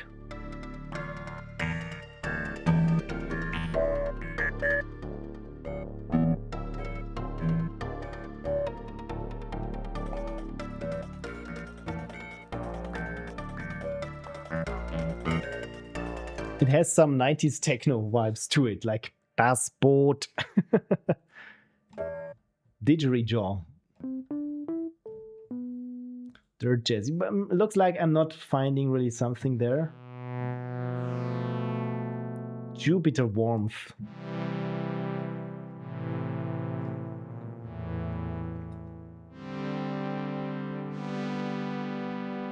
I mean, that's very retro synthy.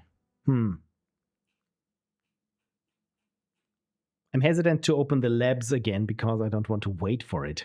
So instead, I will just open the contact from Native Instruments instead and see if I can find something there in their library. It's also taking some time to open up. New version is available. Yeah, please no. I hate the view here of the library because I want here my rec view. But first you have to select a library. I don't like it when things change. I'm that old. So let's, hybrid keys. Let's see what we can find here with hybrid keys. House plop. So it's just a organ. Okay, so this is actually the layout how I like it. So let's go with the factory library and see what they have here. That's the organ. Urban Beats Vintage. What's vintage? Mellotron. Is the Mellotron also some kind of organ?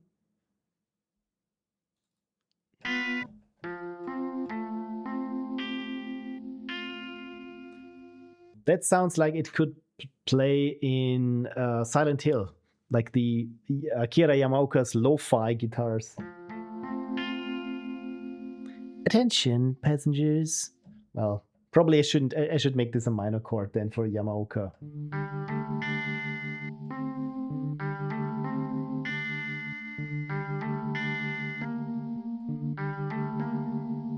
Yeah, that's very Silent Hill to me. Kind of nice. I'm not sure if this fits. Let's see if the flutes are different.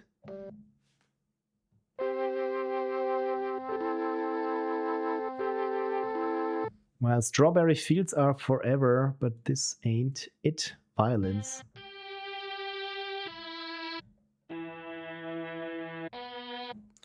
Long hum. Huh.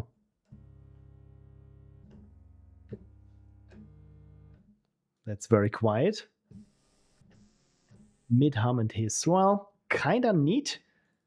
What's memory? Expression.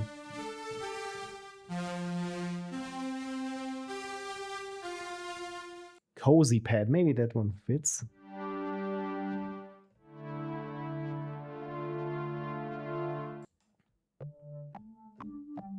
This one is called Sneaky Stereo Organ. Low glider pad. It has something to it, doesn't it? So what is the YC30?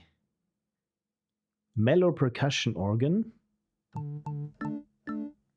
Okay, no. Electron organ, electronic F100. No idea what the F100 is.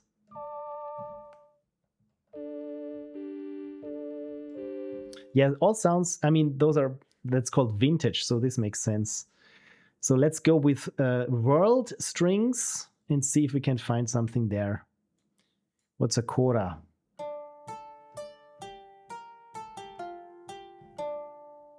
Okay, kinda like it. Let's give this a try then.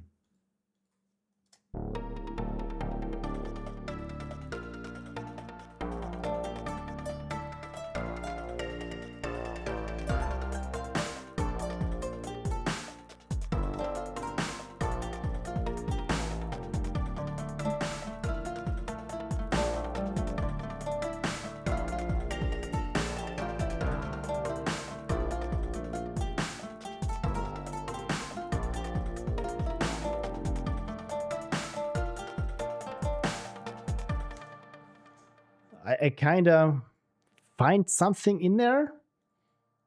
Maybe it's I'm layering again too much on top of everything.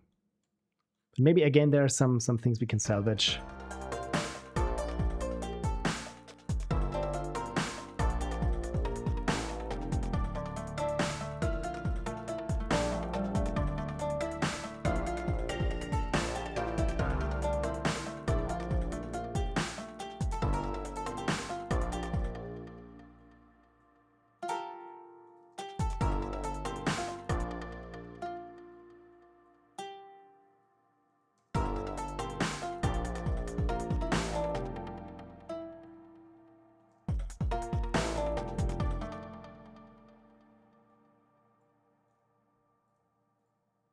Okay, then. I think I've cleaned it up somewhat.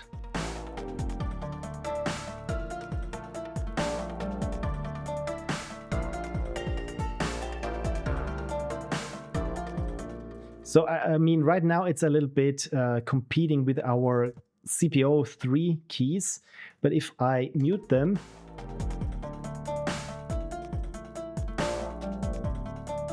it could work for a different break then.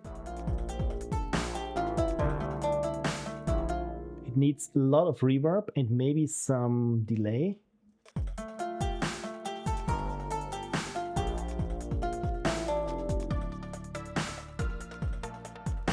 I think.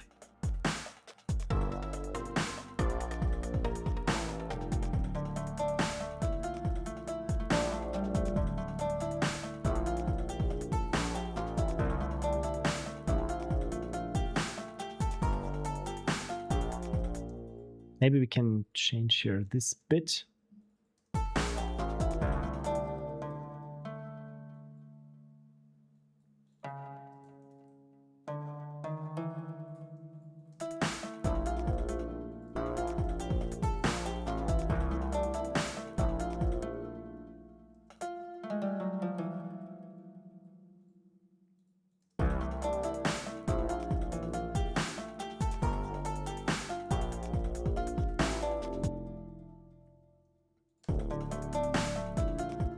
I kind of like it, how it sounds here.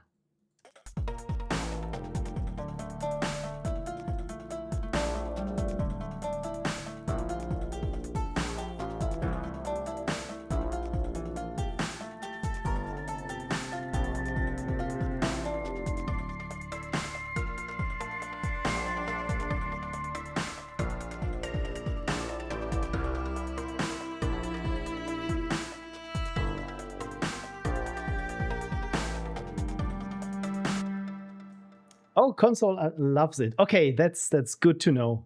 Thank you.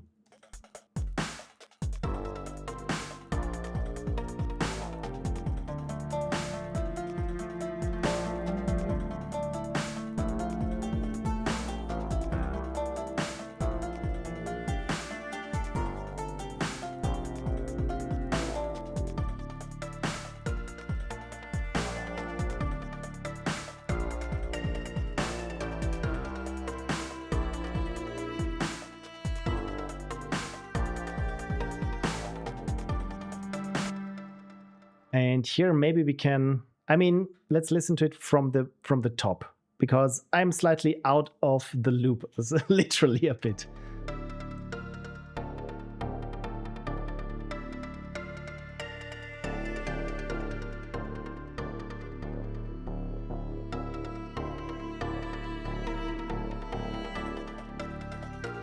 Or let's start even without the bass, because it sounds a bit dirty.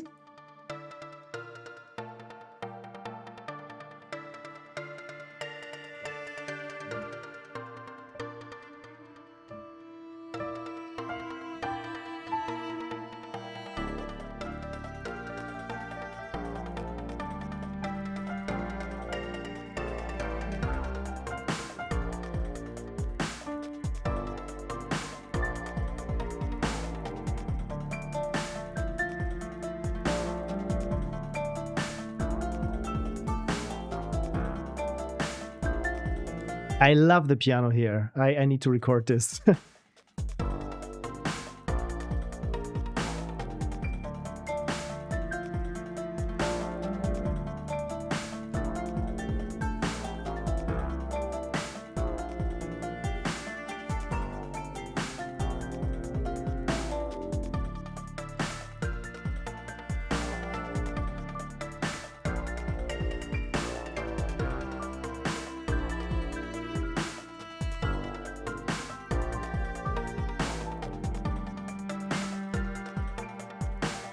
It sounded better before I hit record. Let's try this again.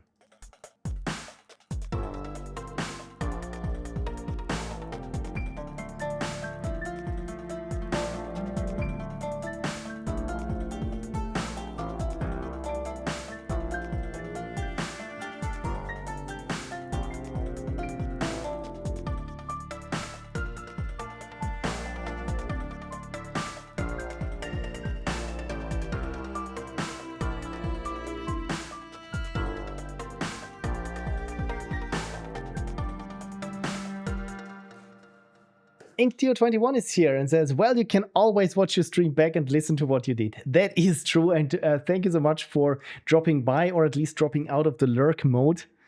But of course, stopping the stream, trying to listen to it, trying to recreate it.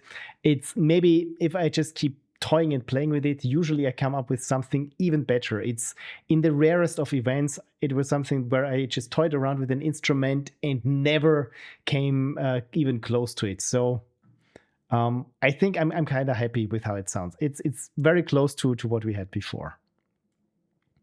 So quantize and see if I can bring in some reverb.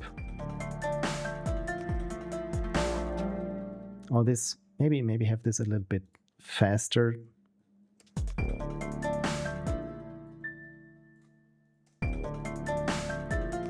Yeah.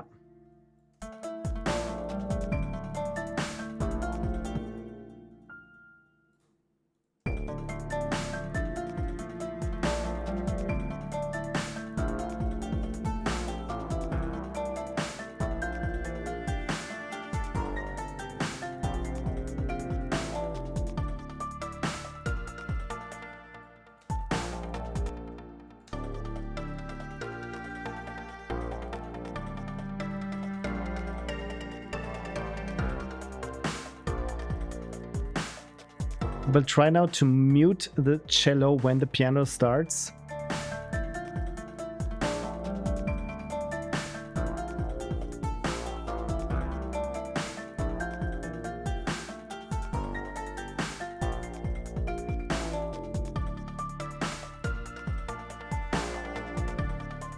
Yeah.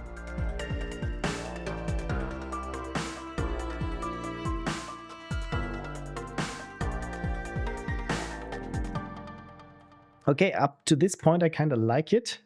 Here, the piano, that's this orange bar here. So the piano keeps playing, and this is here when we have our, what is it? Not the sitar, but this kora instrument. And the piano keeps going, and I'm not sure if I like it.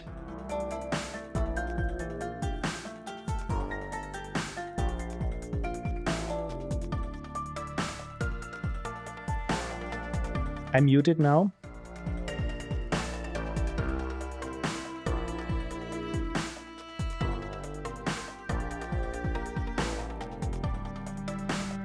So we could keep building the layers, or I could try to maybe change things up here. Changing the, I mean, personally, I always liked when something flows and keeps going. But of course, to make it a bit more interesting for listeners to keep listening after 1 minute, maybe we need to I don't know, spice it up somehow.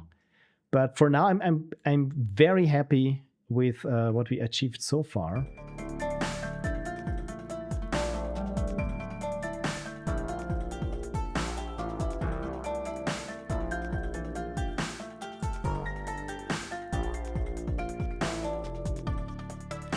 Thank you for dropping by, InkDeo21, and I hope you can recover tomorrow from your long day. And always a pleasure.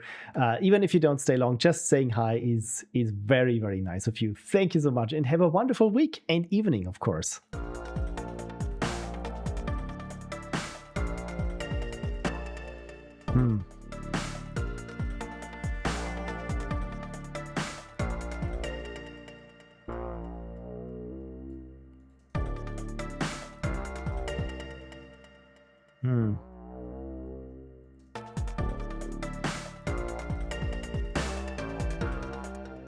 No.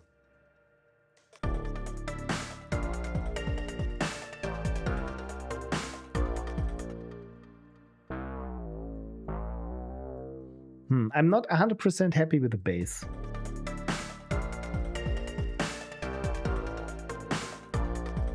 No. I mean, what are the keys here doing?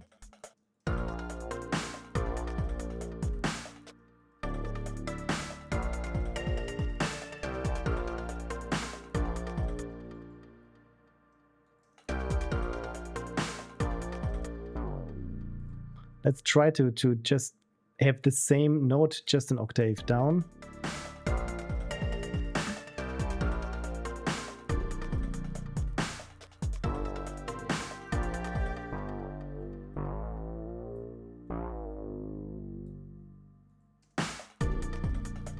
Maybe it's a bit too much.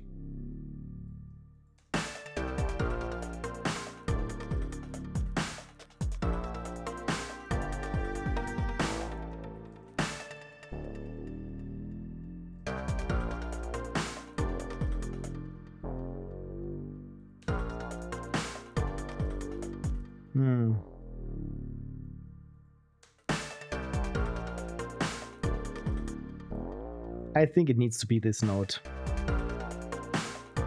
Yeah, that was...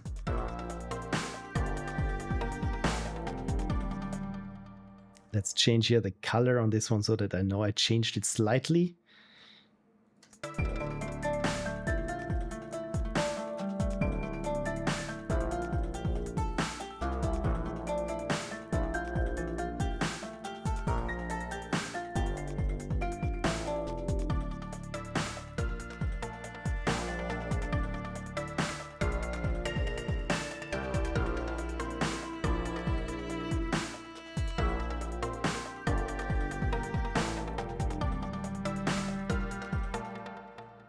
So here we can bring together our CPO3 keys and decoder.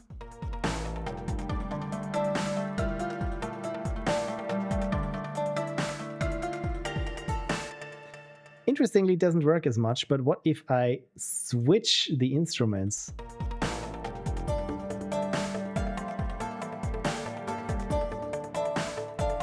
Still doesn't work.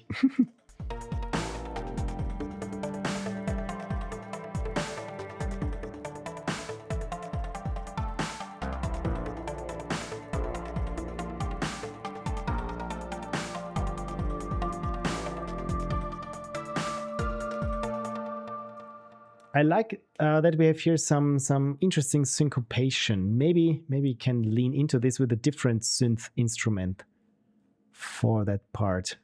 Yeah, let's go with a Europa shapeshifter again and find another plucky synth. I feel like the person who made the presets really was into rave and 90s techno.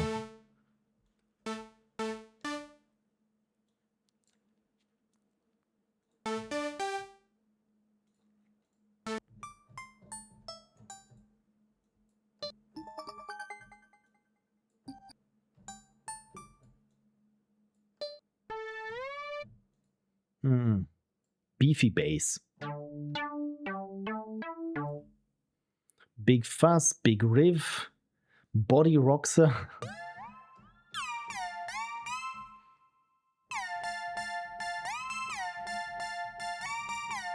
See, it's for these kind of genres that most of these patterns or presets match.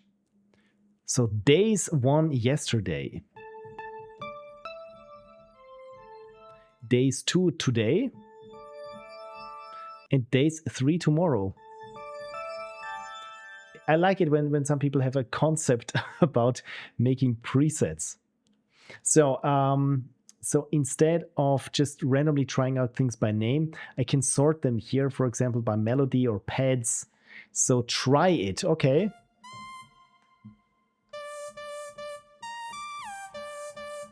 Again, it's more like techno things.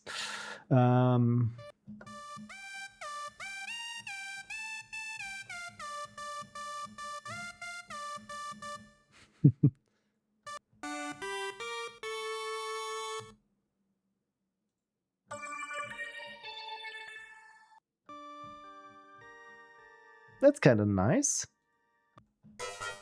Oh, we're here at effects already. Maybe I can find one that is a bit plucky. To wave it here. Guitar and plucked and mollets.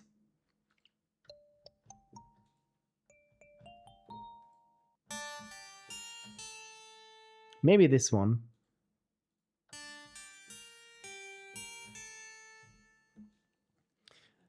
On the other hand, it's a little bit similar to what we already have with the Kira. Well, let's give it a try.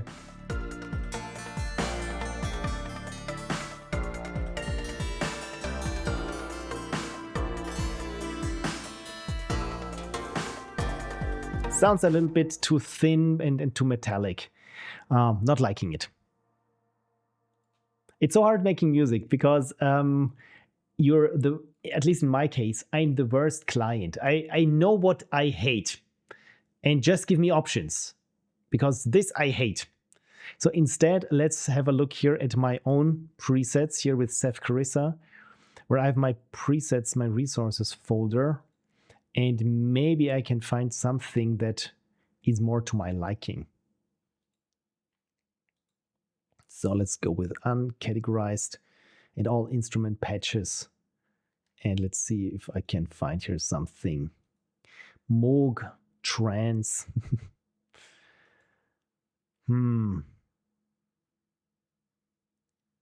Analog monsters. Let's go with some of my presets. I mean, I already have here some Europa presets.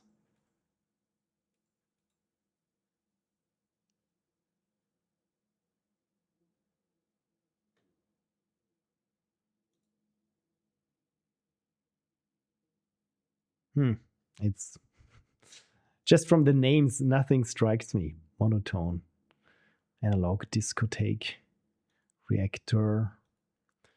I mean, we could try and go with a SID chip. You know what? Why not try a SID chip? A good old Commodore Nod. I love my chip music, so I should be able to fit it in somewhere. There it is, the reactor. And I have here this Insidious, that's what it's called. And essentially it's like 4 or even 5 polished chips, SID chips. It might be a bit too loud. So this is for the classic Commodore sound.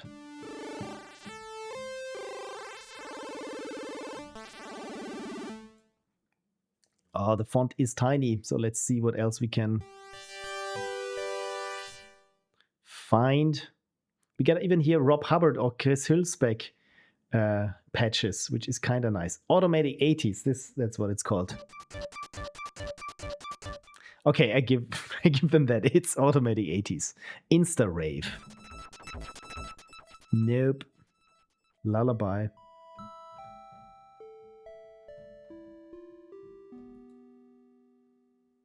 Reverb lead.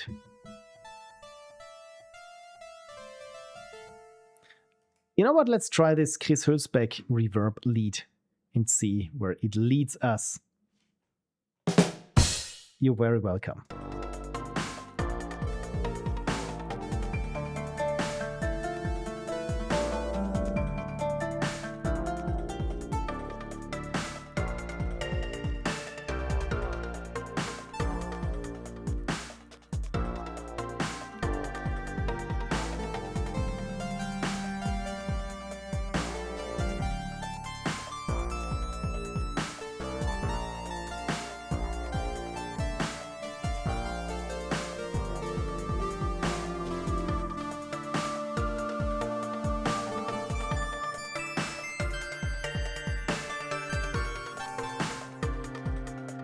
Yeah, not really feeling it. Must be the issue with Chris Hülsbeck and not, of course, my playing. Spring thing. Cute, but no. Tight lead. Let's see what good old Rob Hubbard has here for us. Auf Monty. Monty on the Run, Dragon's Lair. Bass.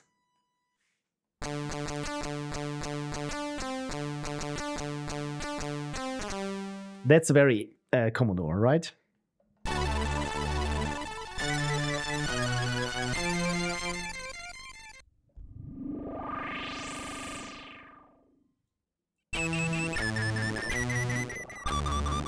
That's so overly over the top playful.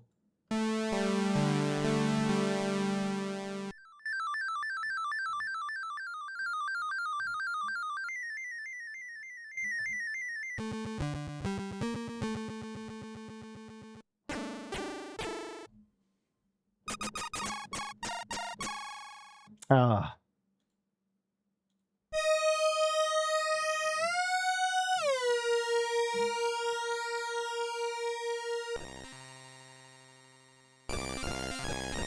I mean, these are almost musics or what's the word, tracks by themselves. So yeah, memories, exactly, console. Master of Magic guitar. I mean, something guitar-like would be helpful. Light Force ARP. I mean, what we could try is maybe I pick something that's more of a pad, and then we just chop it up with a gator. So thrust intro.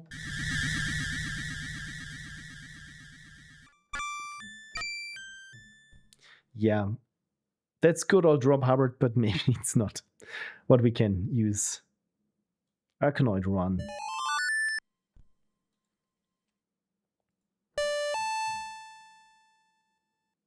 Rhythm solo cello lead sweep. Rambo sweep.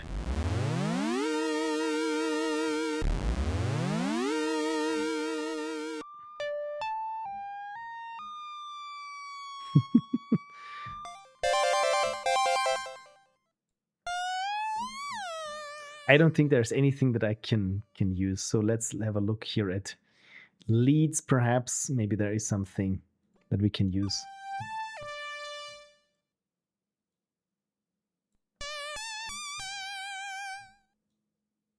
Angry Slicer.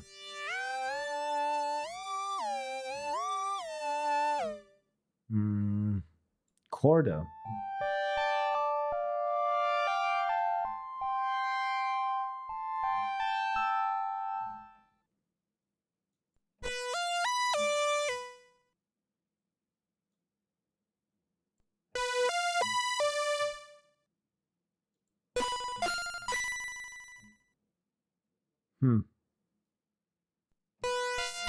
Let's go with this classic and then tweak it as necessary. First, I give it some reverb.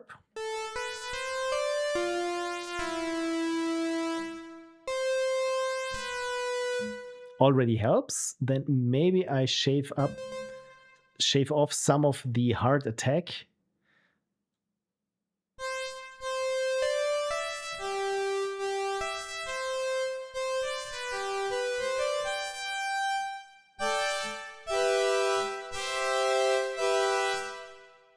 This could work. Kirsty says this music could use some hydration. Indeed, it could. Fun thing is, we have a wetness slider in our effects. If you can see this, there we have dry and wet.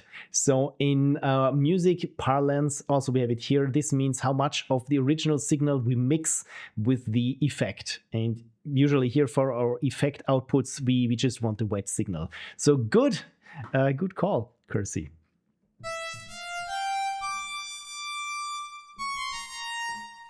So I said I want to slice it and chop it up. And for this, we have something that is called here in the effects, the alligator, because it gates the input. So, and then of course we have different rhythm patterns that we can pick. Kirsty, of course, totally knew that already. Of course, otherwise you would have brought it up, right?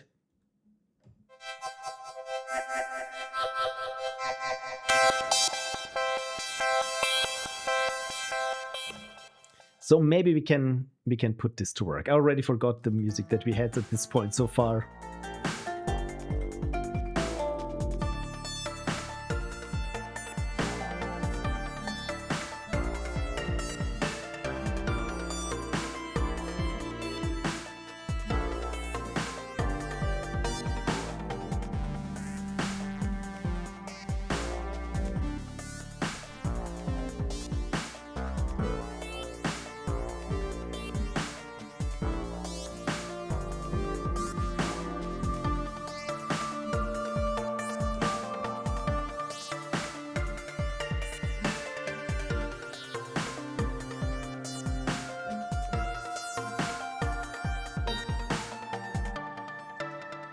So with this alligator, I think there's something in there. It's just not working with what we have underneath.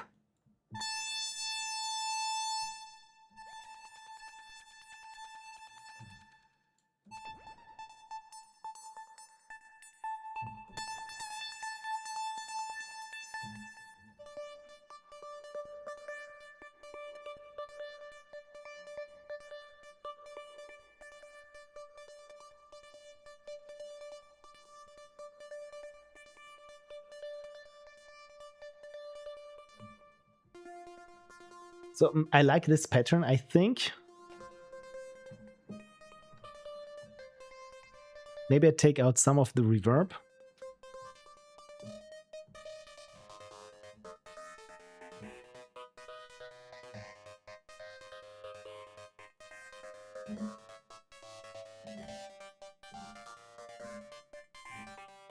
So to give it a bit more movement.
And see, just from this chopping up of a more or less simple note, I think we already have something there that really works well. I need just to take out my mistakes, of course, always, and quantize it.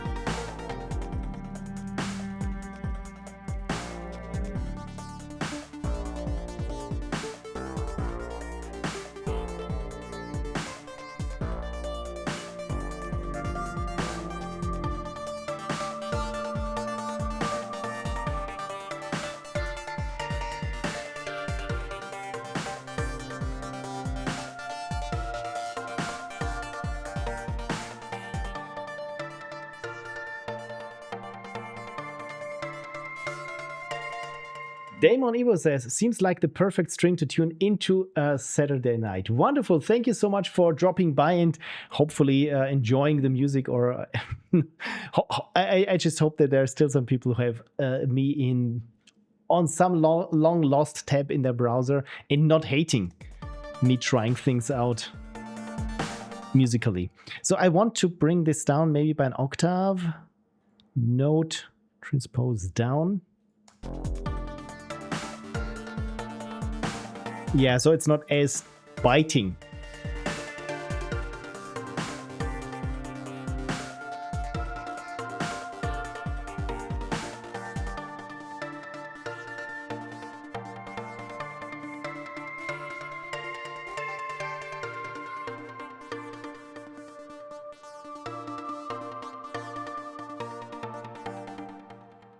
And then we can start right again with the beat, maybe even bring in another drum set. Or, well, on one hand, have there a break before the beat really starts that we...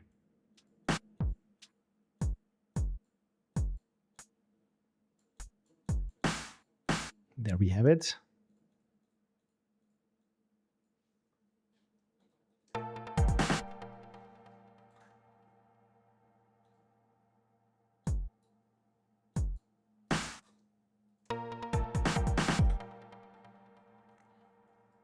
Maybe we don't even need the bass drum. And Damon rewatched all of your Ludum Dare videos in the past few days. Oh, thank you. This must have been then a flash from the past then. They are absolutely... Thank you so much. I should make more of them. And I just copied over... You can't see it behind me, on my notebook that I maybe at work I can finally finish something, because I always say there are so many in production at different stages of production. And yeah, I haven't put any more work in any of them in the last 2 weeks. So hopefully I can get back to them and maybe produce something new. But thank you so much for rewatching them and enjoying them. Interestingly, this week I also watched some of my making offs, and I just wanted to check whether they still hold up, and I was hooked, which I'm not sure is this a good thing if your own videos are pulling you in again. But I think it's of course I would do certain things differently nowadays, but they still hold up, and this is so relieving. So thank you for watching. Yeah, this does not work.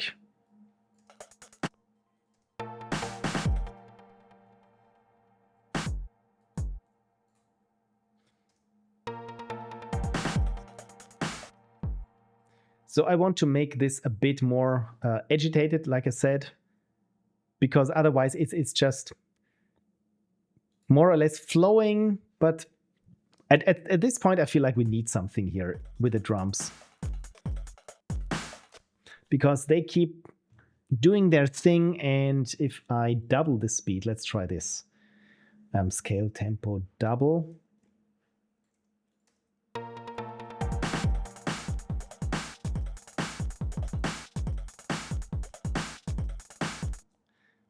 Yeah, I think when we let's see also what happens if we double the notes that we already have.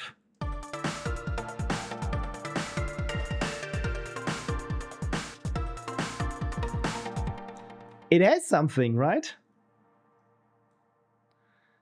I'm not sure if this works, but we can give it a try.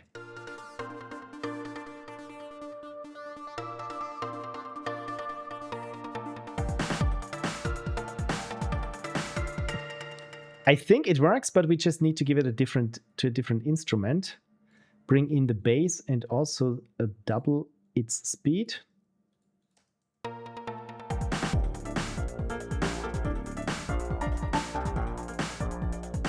Of course, it doesn't work with the piano, I feel.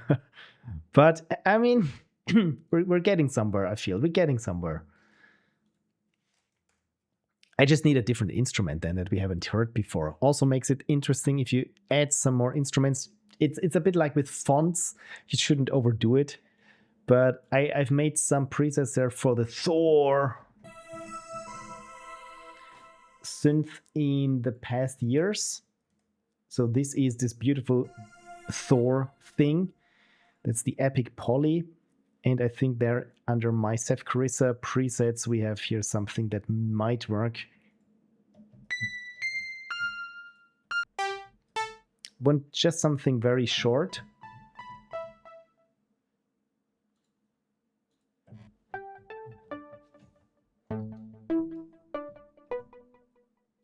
Squarey?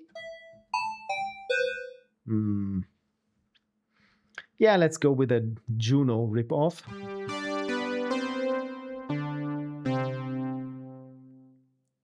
Unless I find something even better.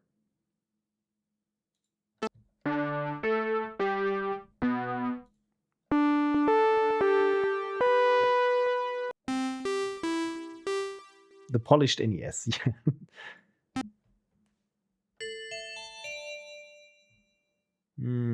Indie game.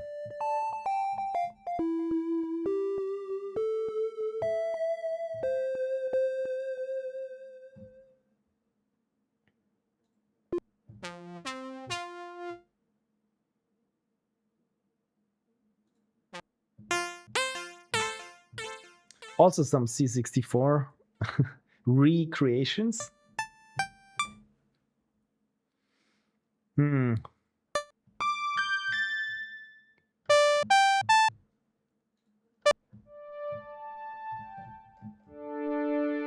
I think I can work with this. make it more of a keyboard, less of a string.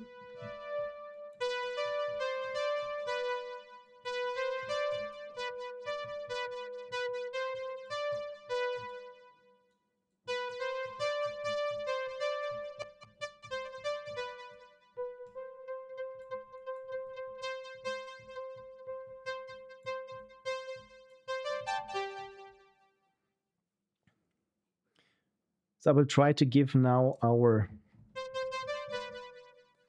sped up phrase.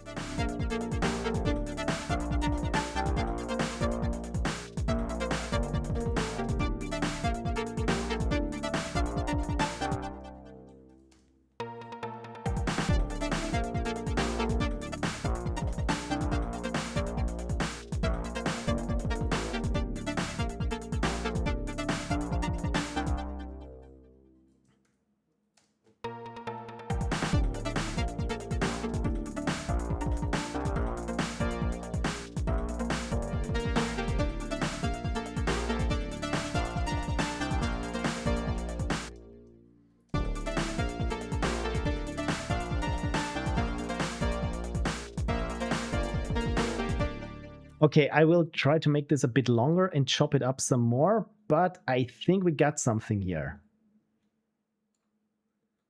If I repeat the phrase, if I just keep repeating the phrases, then we still have the same length.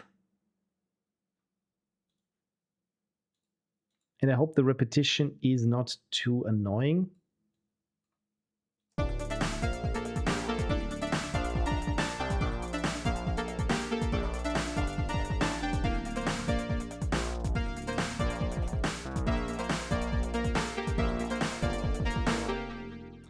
I mean, you still can hear that the patterns are repeated, but maybe we can just mix them up slightly, that it's not as annoying.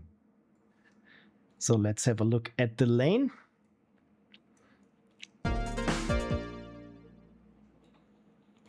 And I think the holes here are what sets it a little bit apart.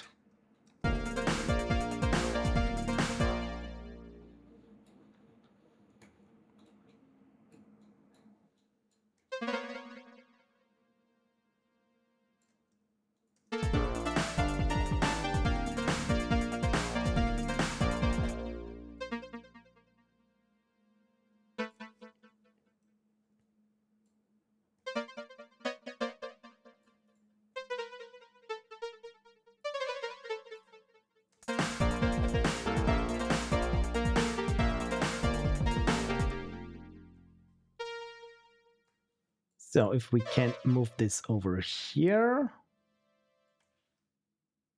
and just repeat it and then see if this sounds better or worse. Damon says, had to support somehow, so I just bought you a coffee. Enjoy, man. Be sure to make it grande. Thank you so much. Yes, make it grande. This was from Power MT, right? You step through this door with the power of imagination. Oh, thank you so much for the support and the coffee. I will, as always, raise it in your honor and everyone who still enjoys my old stuff and supports it. Yeah, and hopefully this music will show up in, I mean, not hopefully, if it's somewhat decent, it sure is going to go into a next postmortem. If I ever finish one. But thank you for the support. Cheers.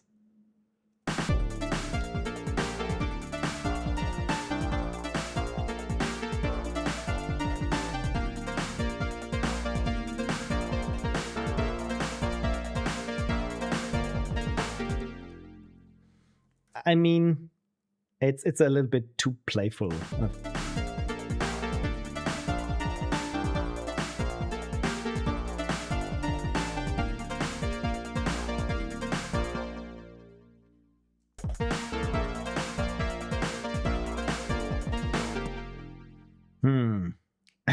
Well, too playful, I mean, too agitated, or is it just right? I mean, there's only one way to find out, and this is to combine it with the things that we already have at this point.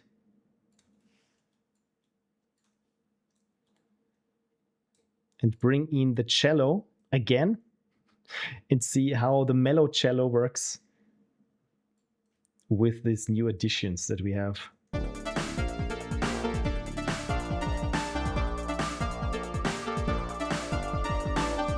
Oh, that is not the cello. That is the cello.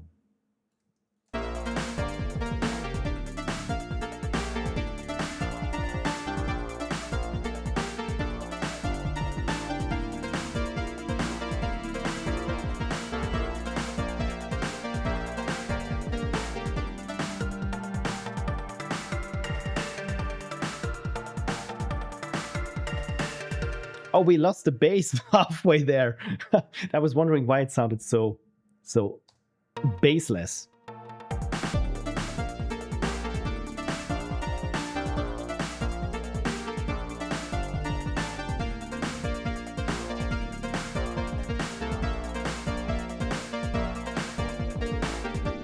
Can we do the same thing here with the bass?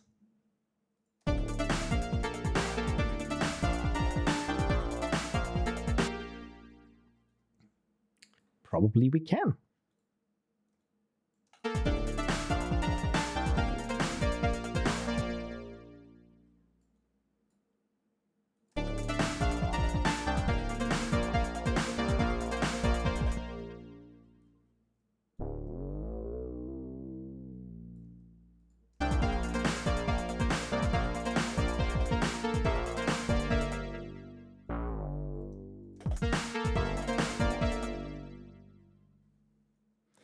Console says, time for bed for me. Thanks for the uplifting stream. I'm so glad that you found it uplifting and that hopefully you enjoyed some of the music. Have a wonderful night. Have a wonderful Sunday tomorrow. It should be cold, but hopefully the weather should be clear. So perfect time for a winter walk through a snowy wonderland. Hopefully for you too as well.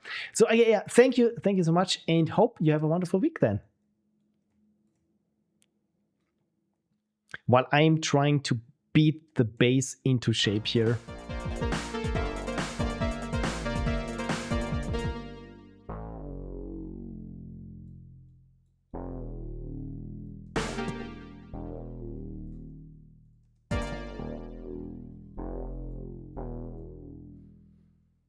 Also, maybe the bass could change to a different instrument, I feel, when we get to this part here. So let's again change the color on the bass so I know that it's different.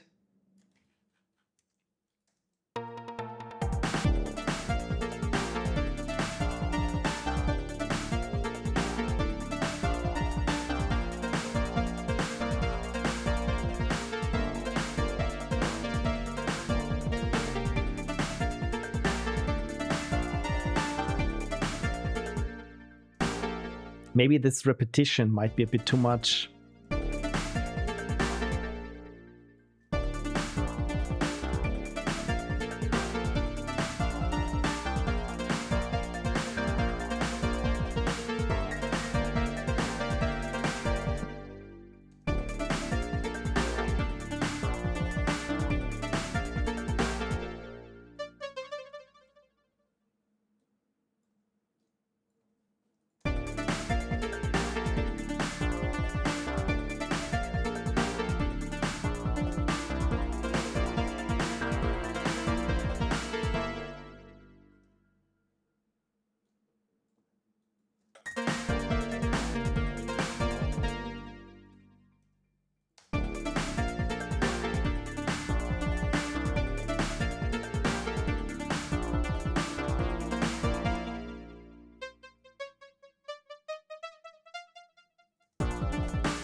Yeah, I think now we got it. It's not as annoying as it was here in the beginning.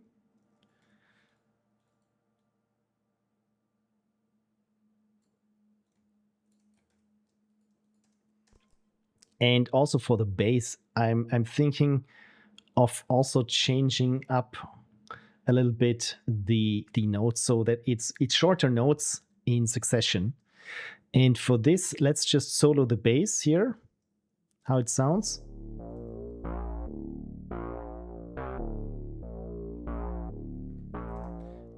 You know what? I will duplicate the bass now so that we just have it here in the back, that it's not, I'm not tripping over it, what we have in the beginning. And I can experiment with an arpeggiator, which essentially just takes, when I hold a long note, it will make many short notes out of it. At least this is the idea. And what's it called? I forgot. Reverb, sidechain, sweeper, modulation effect, synchronous. It must be somewhere there. Oh, probably it's not. It's a player. Dual arpeggio. There we have it. So let's bring it here.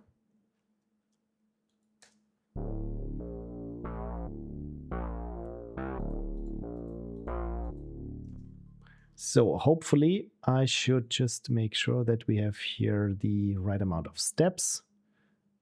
So that's the default ARP.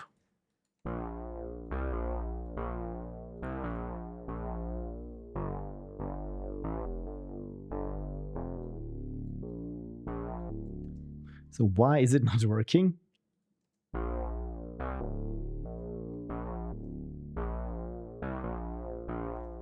Of course, because I'm not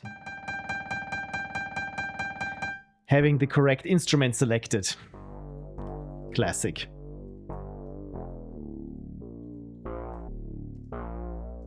Yeah, apparently I put this there on a piano or something because I just dropped it there without targeting the correct device. So of course we couldn't see it or hear it.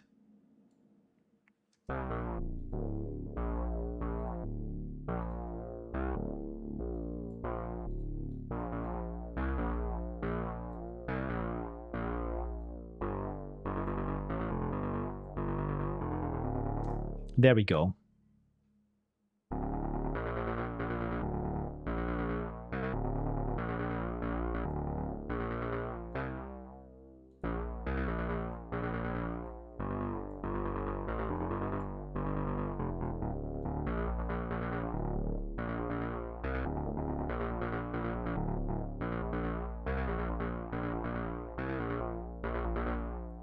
So then I have to change here now the bass, that its release is not as long.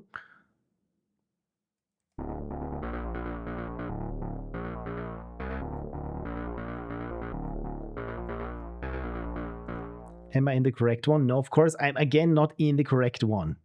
This is why I couldn't hear a difference. So that's the one.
Okay, so let's try it now with this bass.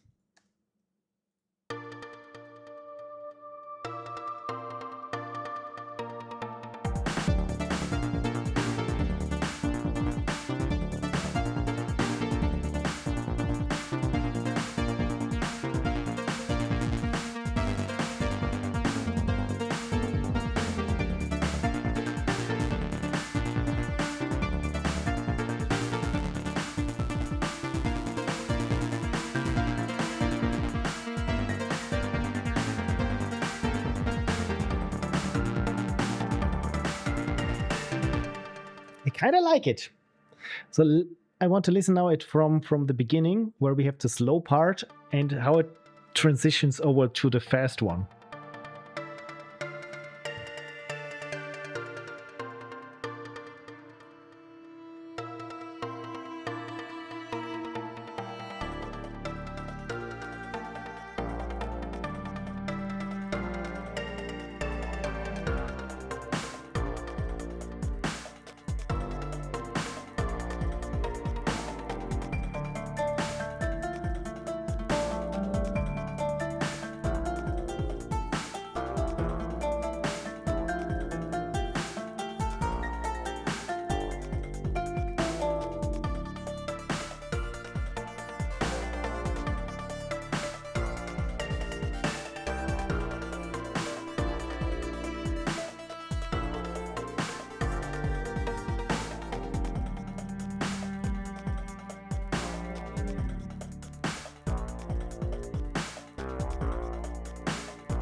I kind of like how it starts to gain momentum.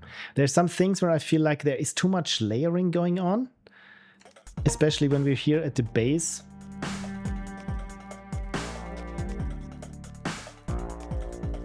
The bass could be, I don't know, softer somehow.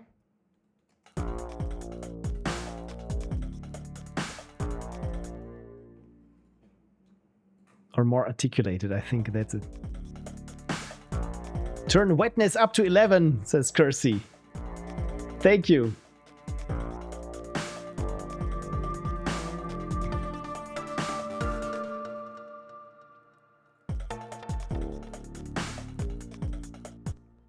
I think it's because the bass is not re-triggering the note, it's just shifting. When you listen, when we go from this note to the next.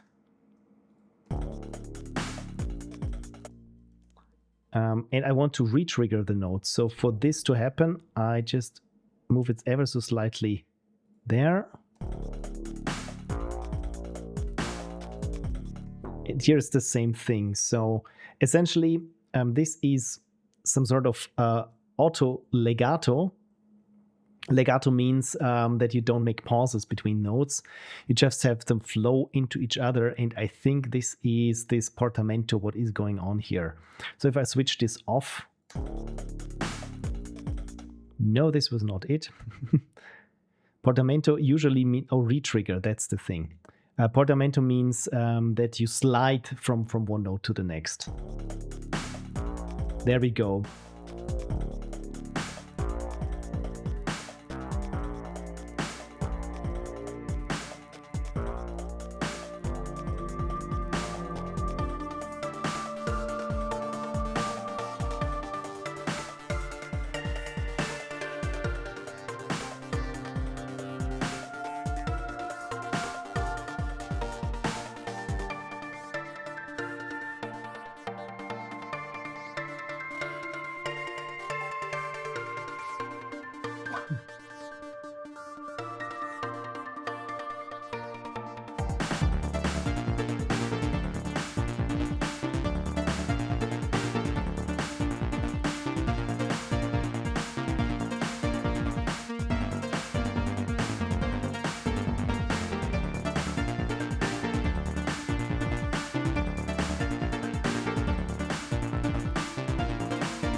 I think we can do something here with the 3PO keys as well.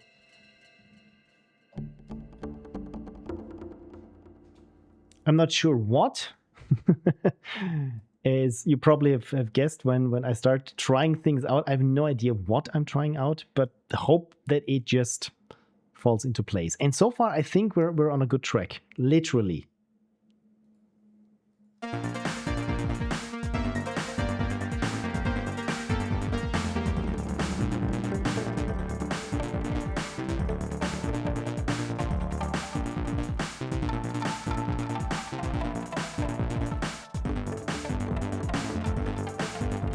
Nope, that's definitely not it.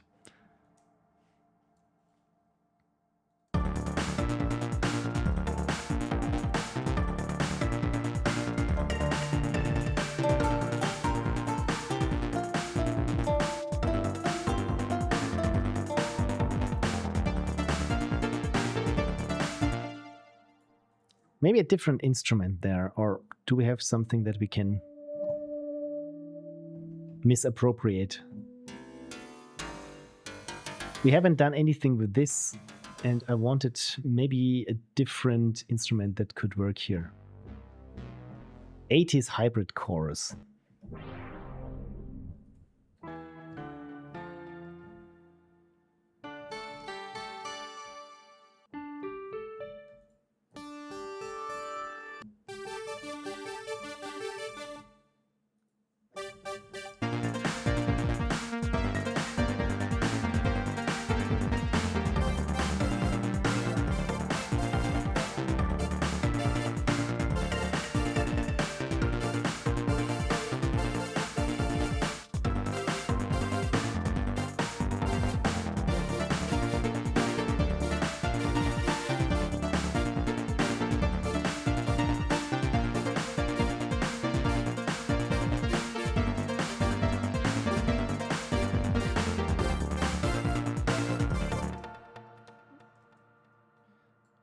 I think maybe, perhaps, yes, no.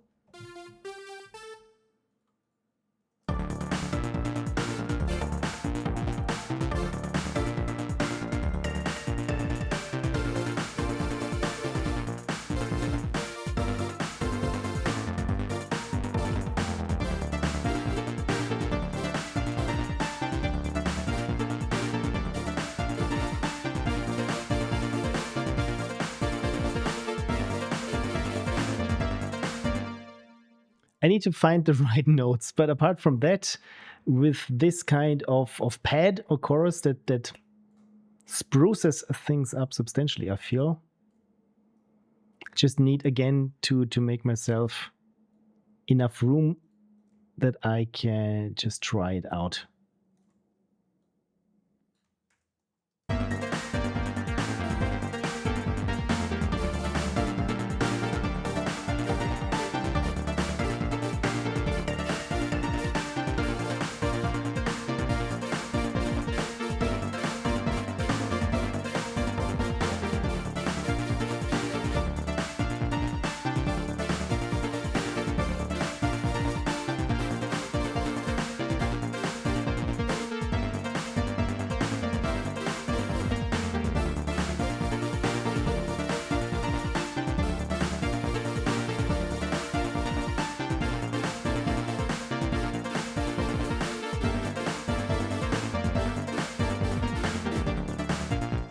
Yeah, there might be something in there. And Kersey is bopping to the beat. That's me too. So I think when you're bopping to the beat, you got something there.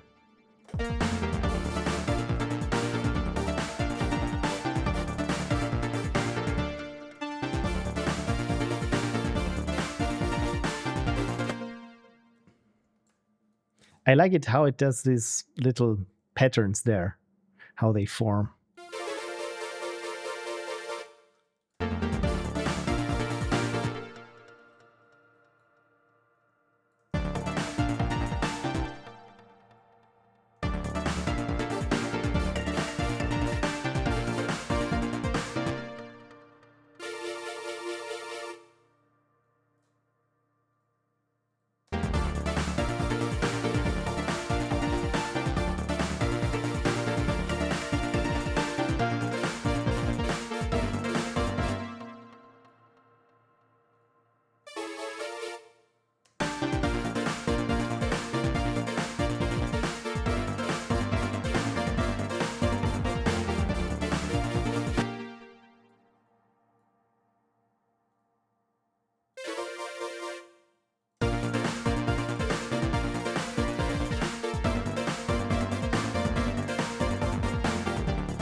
So I think I trimmed out all the bad parts of this. Just need to clip it a bit better together.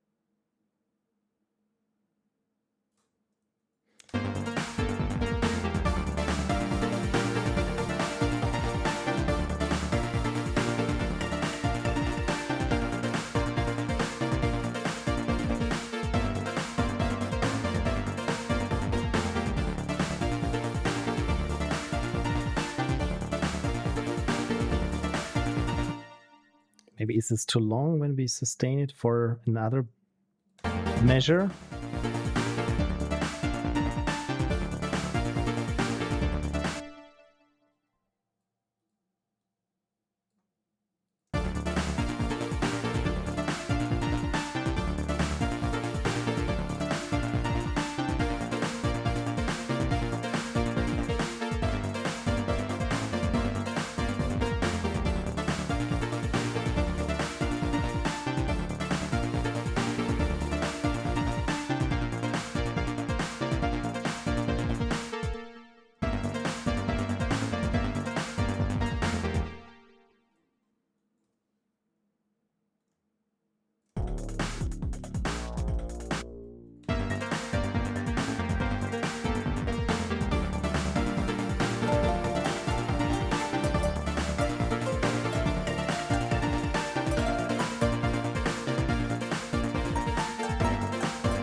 Apparently, I was playing quite off the beat.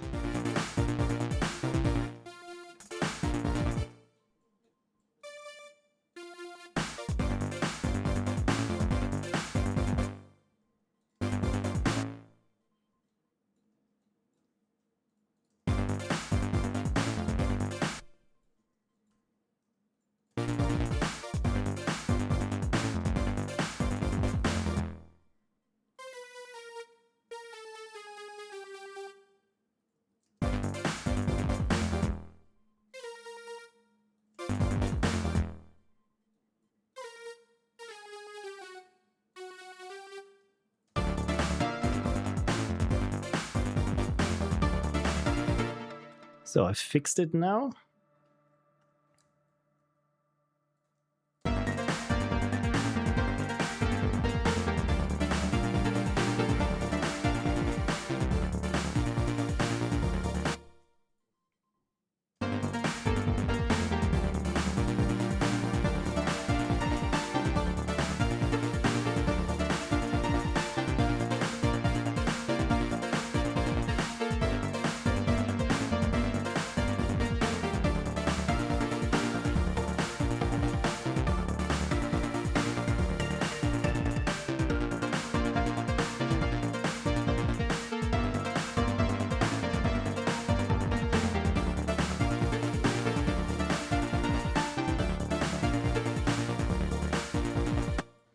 Yeah, I think I will call it a day because I feel my concentration and focus slowly waning.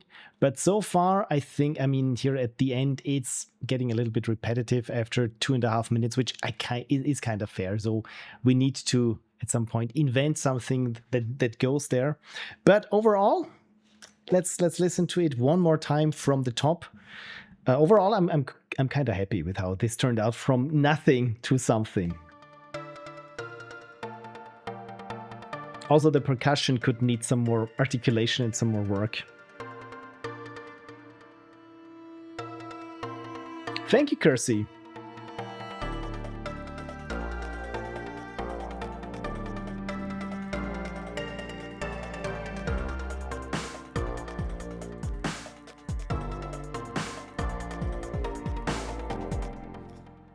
Just one more thing, the cello is getting a bit quiet at the end. So this is, I was painting there, the velocity in there.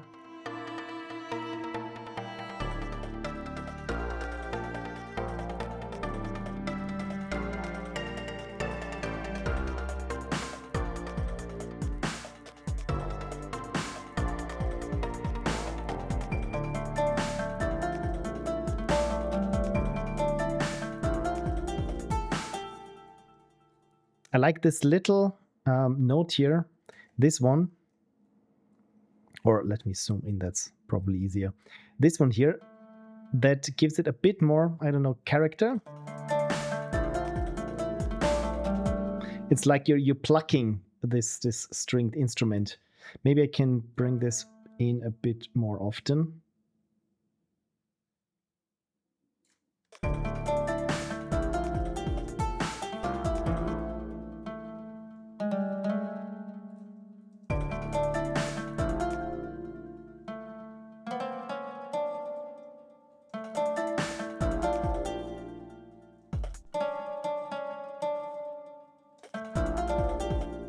Of course, it needs to be in the right position to sound correct.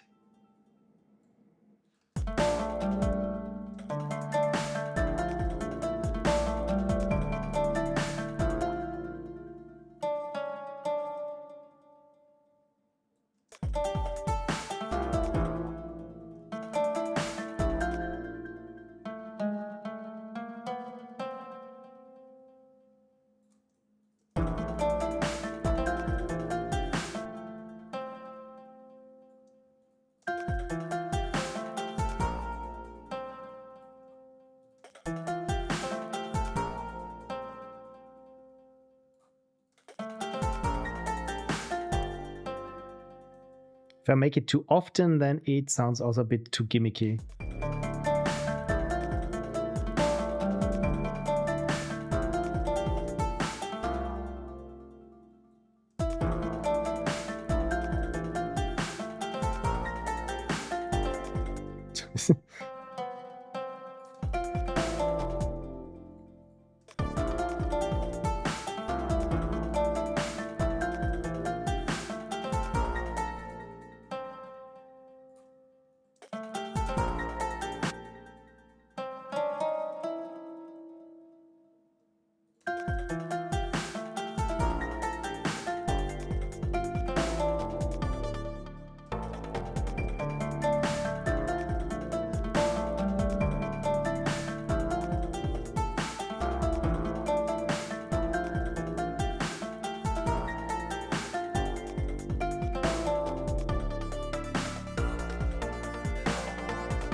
Okay, so that is, I think, everything that I managed to do today. So thank you everyone for watching. Thank you everyone for sticking with me despite the lack of vocal output today.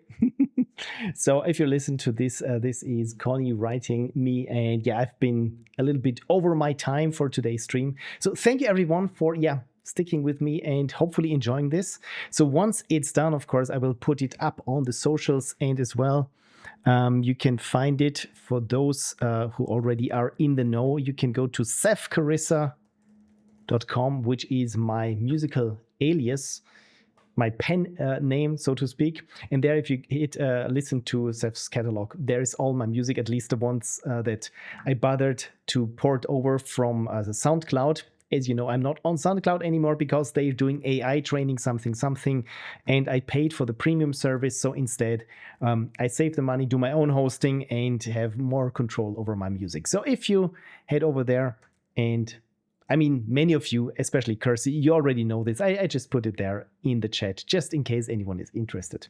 And thanks for the tunes. As always, thank you so much for watching, for listening, for telling me new things that I didn't know before, as Martijn did. And yes, hopefully we all have a great week, especially me, because I have to go back to work. Oh, poor me. No, it's fine. It's fine. I will just have some more rings underneath my eyes and hopefully get some more progress done on the stuff that I do. Right. I don't know how to end things, so I will just say goodbye. See you next week and take care, everyone. Bye-bye.